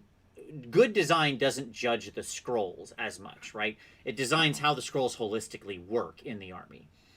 Yeah? And and I think Seraphon is such a well-designed book. Like, the four subfactions are, for the most part, all compelling and all interesting. Like, you see people running all of them. Even in competitive ways, people run all of them. There's a lot of, like, the way that you can be coalesced or you can be starborn, it, like, those rules flow out of it, and you're like, oh wait, I get bonuses to jaw attacks. Okay, cool. What monsters have jaw attacks? Oh, sweet. Like it leads you down these rabbit holes very naturally. It's just there's a couple bad scrolls that are so far out of whack they just poison the well, right? Yeah. I think Teclis pulls down the Lumineth a little bit, but yeah, that's just me being. No, I agree. I agree completely. So yeah, and Daughters, by the way, I think is sitting here. You might have noticed that this is where Daughters is, right? Like it's good quality design. It's outside of the sweet spot because my argument is it is going to be way up here in power. This is me hedging my bet, by the way, that it's like slightly below the current Bad Boys. I'm not sure that's accurate. It might be right up on this line. Yeah, they're punching lateral with those, I think. Yeah. So, there you go. And Thorum says, disagree, Saurus armies would like a word. No, that's exactly my point. Saurus armies have, like, their own subfaction, and they have jaw attacks, and they get bonus. The rest of the design might not be there on the power level, but Saurus armies are probably the power level that the whole book should be at. Right? Like, that's how the book should be operating. All of these should be whacked in the kneecaps and brought down to here. Okay. So, at any rate. Yeah, I thought this was an interesting way to do it. And boy, won't this be fun. I dig this approach. Thank you. I just hadn't seen anybody really break it down like this. So I might just screen cap this and then tweet it out later for discussion. So. Well, really, this is like more relevant to me, like... I'm more interested than on the higher quality design axis, I feel, than like the higher competitive power. Like really, unless, there's been some books that have been like hard to play casual games with at all. Like that's only kind of when I start getting upset with something that's like on the higher competitive power end. But to kind of look at them and compare them together, I think this is cool.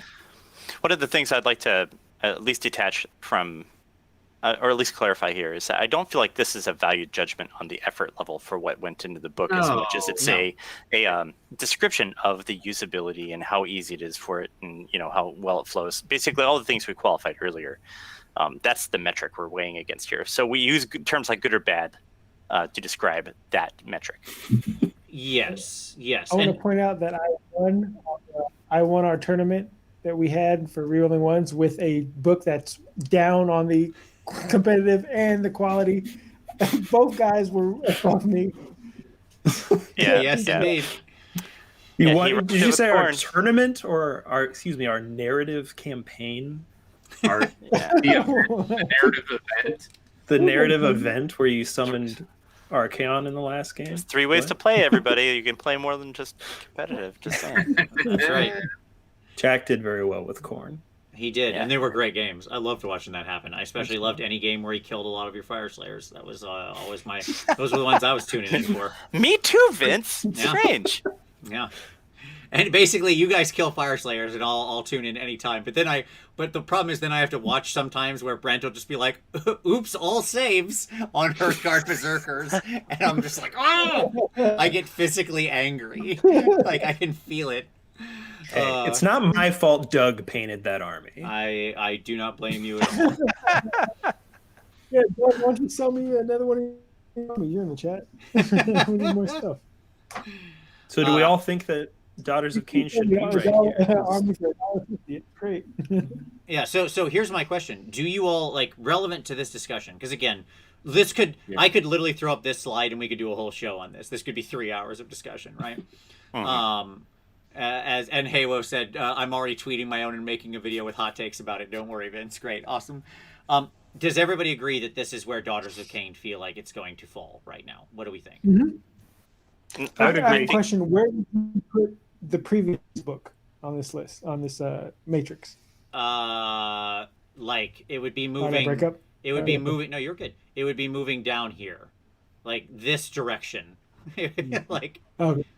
somewhere. Like it was the design just wasn't in line with AOS 2.0, and so that held it back, right? Yep. So it'd be much lower on the quality design. That being said, it still had some good stuff. It'd be lower. It'd be slightly less competitive, and much farther down. Probably in this area down here, around Flesh Eaters, sitting slightly over top of that. Where's New Slanesh? I don't see it on here. It's not on here for a reason. We'll It's talk about that next week.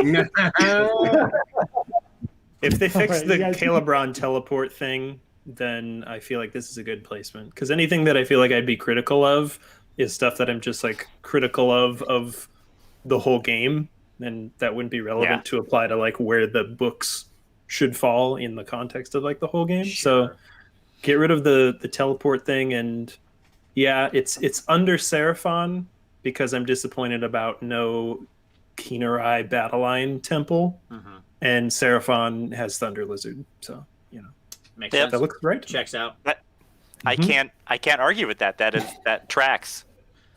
Brent, we're simpatico. I play Thunder Lizard every time, anytime, buddy. That's where it's at. You give me a Skink Chief on Stegodon, and I'm ready to roll. That's what I'm here for. It's the coolest subfaction. Yep. All right. Awesome.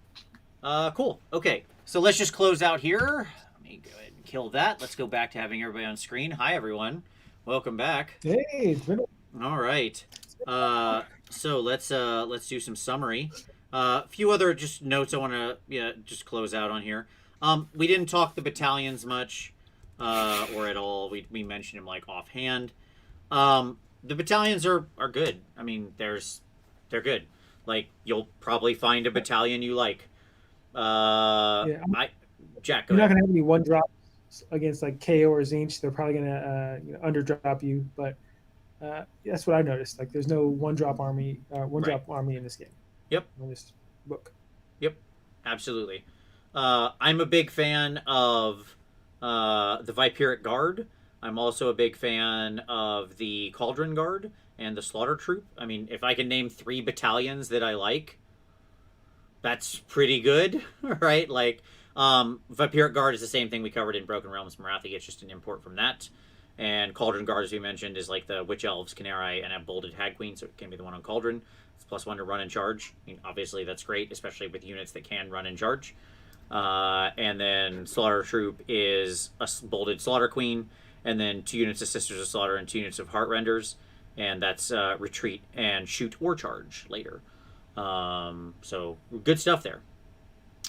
Yeah, and so, Ian said you can 1-drop off of Viperic Guard.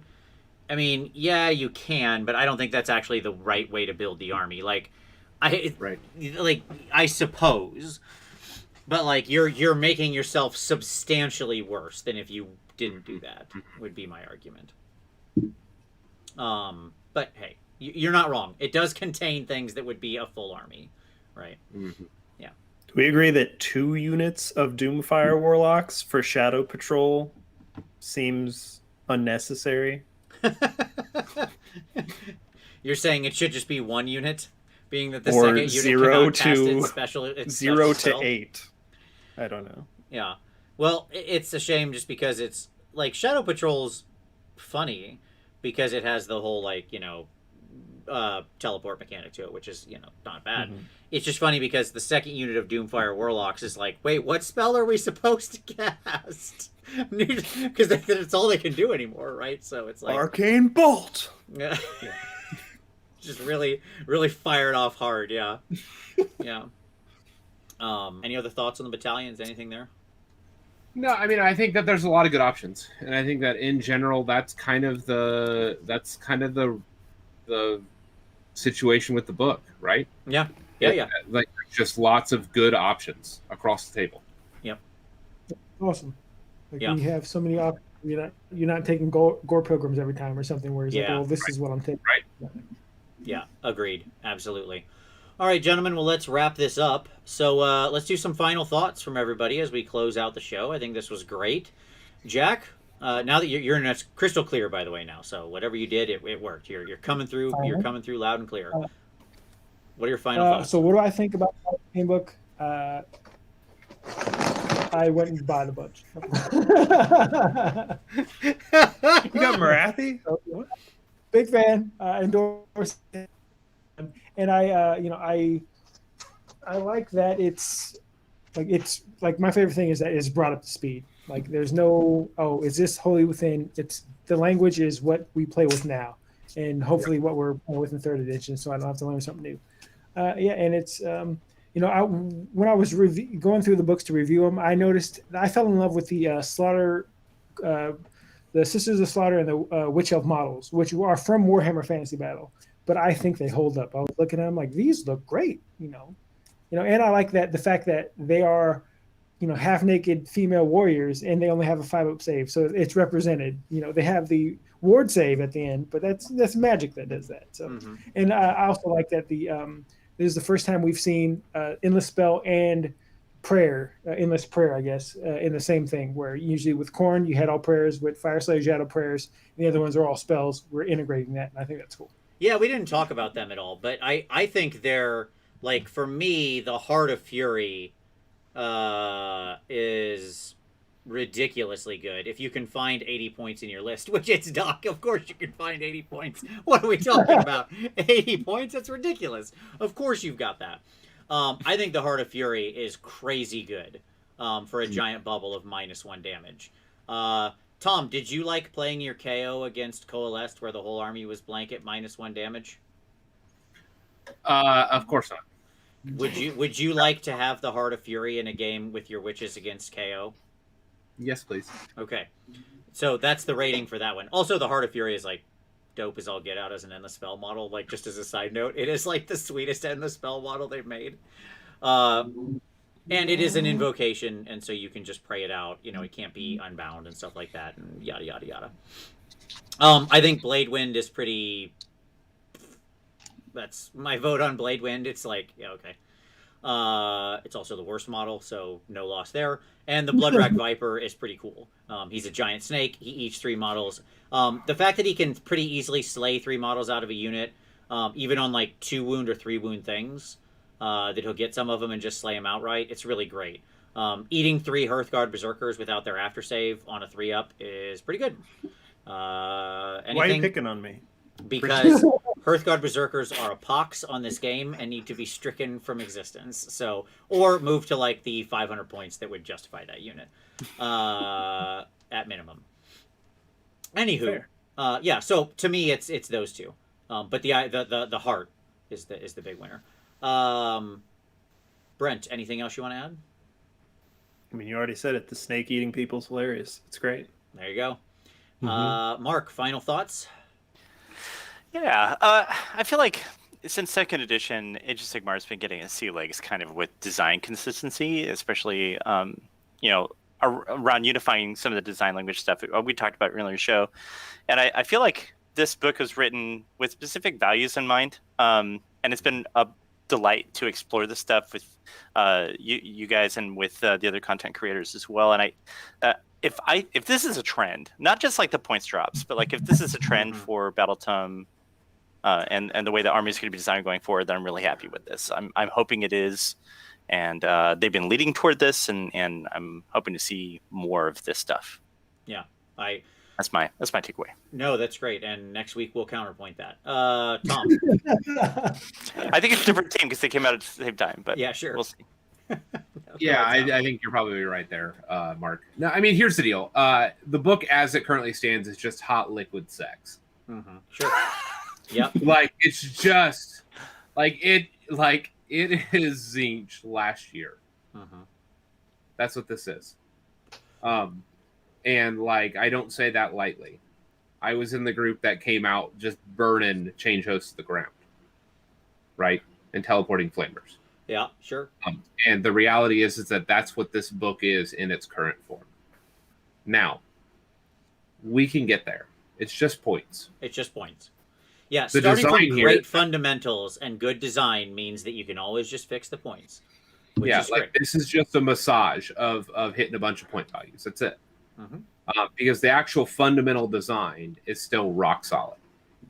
It just needs to be massaged. Now, Slanesh, well, we'll get there next week. Sure.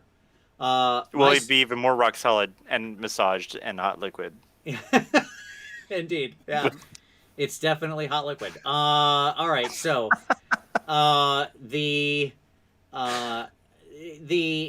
this book to me, like I said at the beginning, it's such a triumph of design. It's so compelling. It's fun to read through. I did place it high on the design because I think it earns it. I think if you love snakes, you've got options. If you like classic hordes of witches and sisters, you've got options. If you like Khaine, you got options. You like cool ladies charging around on cauldrons, you've got options, right? Like, the world is what you want in this book. This is how we should aspire to have Battletomes written, where people can bring the army they want to see, that they want to play, that fits their vision. Have avenues to explore. Again, it's not even about competitiveness. It's about you can build the army version that you want and feel fulfilled in it, right? And I think that is why, in the end, this tome is a great success. It needs a heck of a kick in the pants on the points, but that's something that can happen over time. So that's fine. All right. I can't take Battle Line Avatars of Khaine. It's too restricted. Yep. Never mind. Take it all back. But here, Drop it down. Like, I just want to, Brent, thank you for bringing that up, because I just want to say this just as a brief, outgoing. I have never considered taking an avatar of a Khaine in a list, and I build a list with 2 cauldrons and 2 avatars. But I'm like, I don't hate this. Right. And that's a victory to me. Yep. Yeah. When it's making you reconsider and look at other units and want to bring stuff in, that's exciting. That's exciting. For sure. Yeah, that means the book was a success. Yeah, Right. 100%. I agree with that. Now, All right. Go ahead. I could use Battle Line avatars, but Sure. Open play. We all could. All right. So with that, Rerolling One's crew, thank you all so much. Absolute pleasure as always, guys. Thanks You're for the having us. champions. If you haven't yet gone over and watched all the wonderful battle reports and the content that the Rerolling One's crew makes, you've made a wrong choice in your life. Stop that immediately. Go look in the comments, find the link to their channel, and subscribe immediately.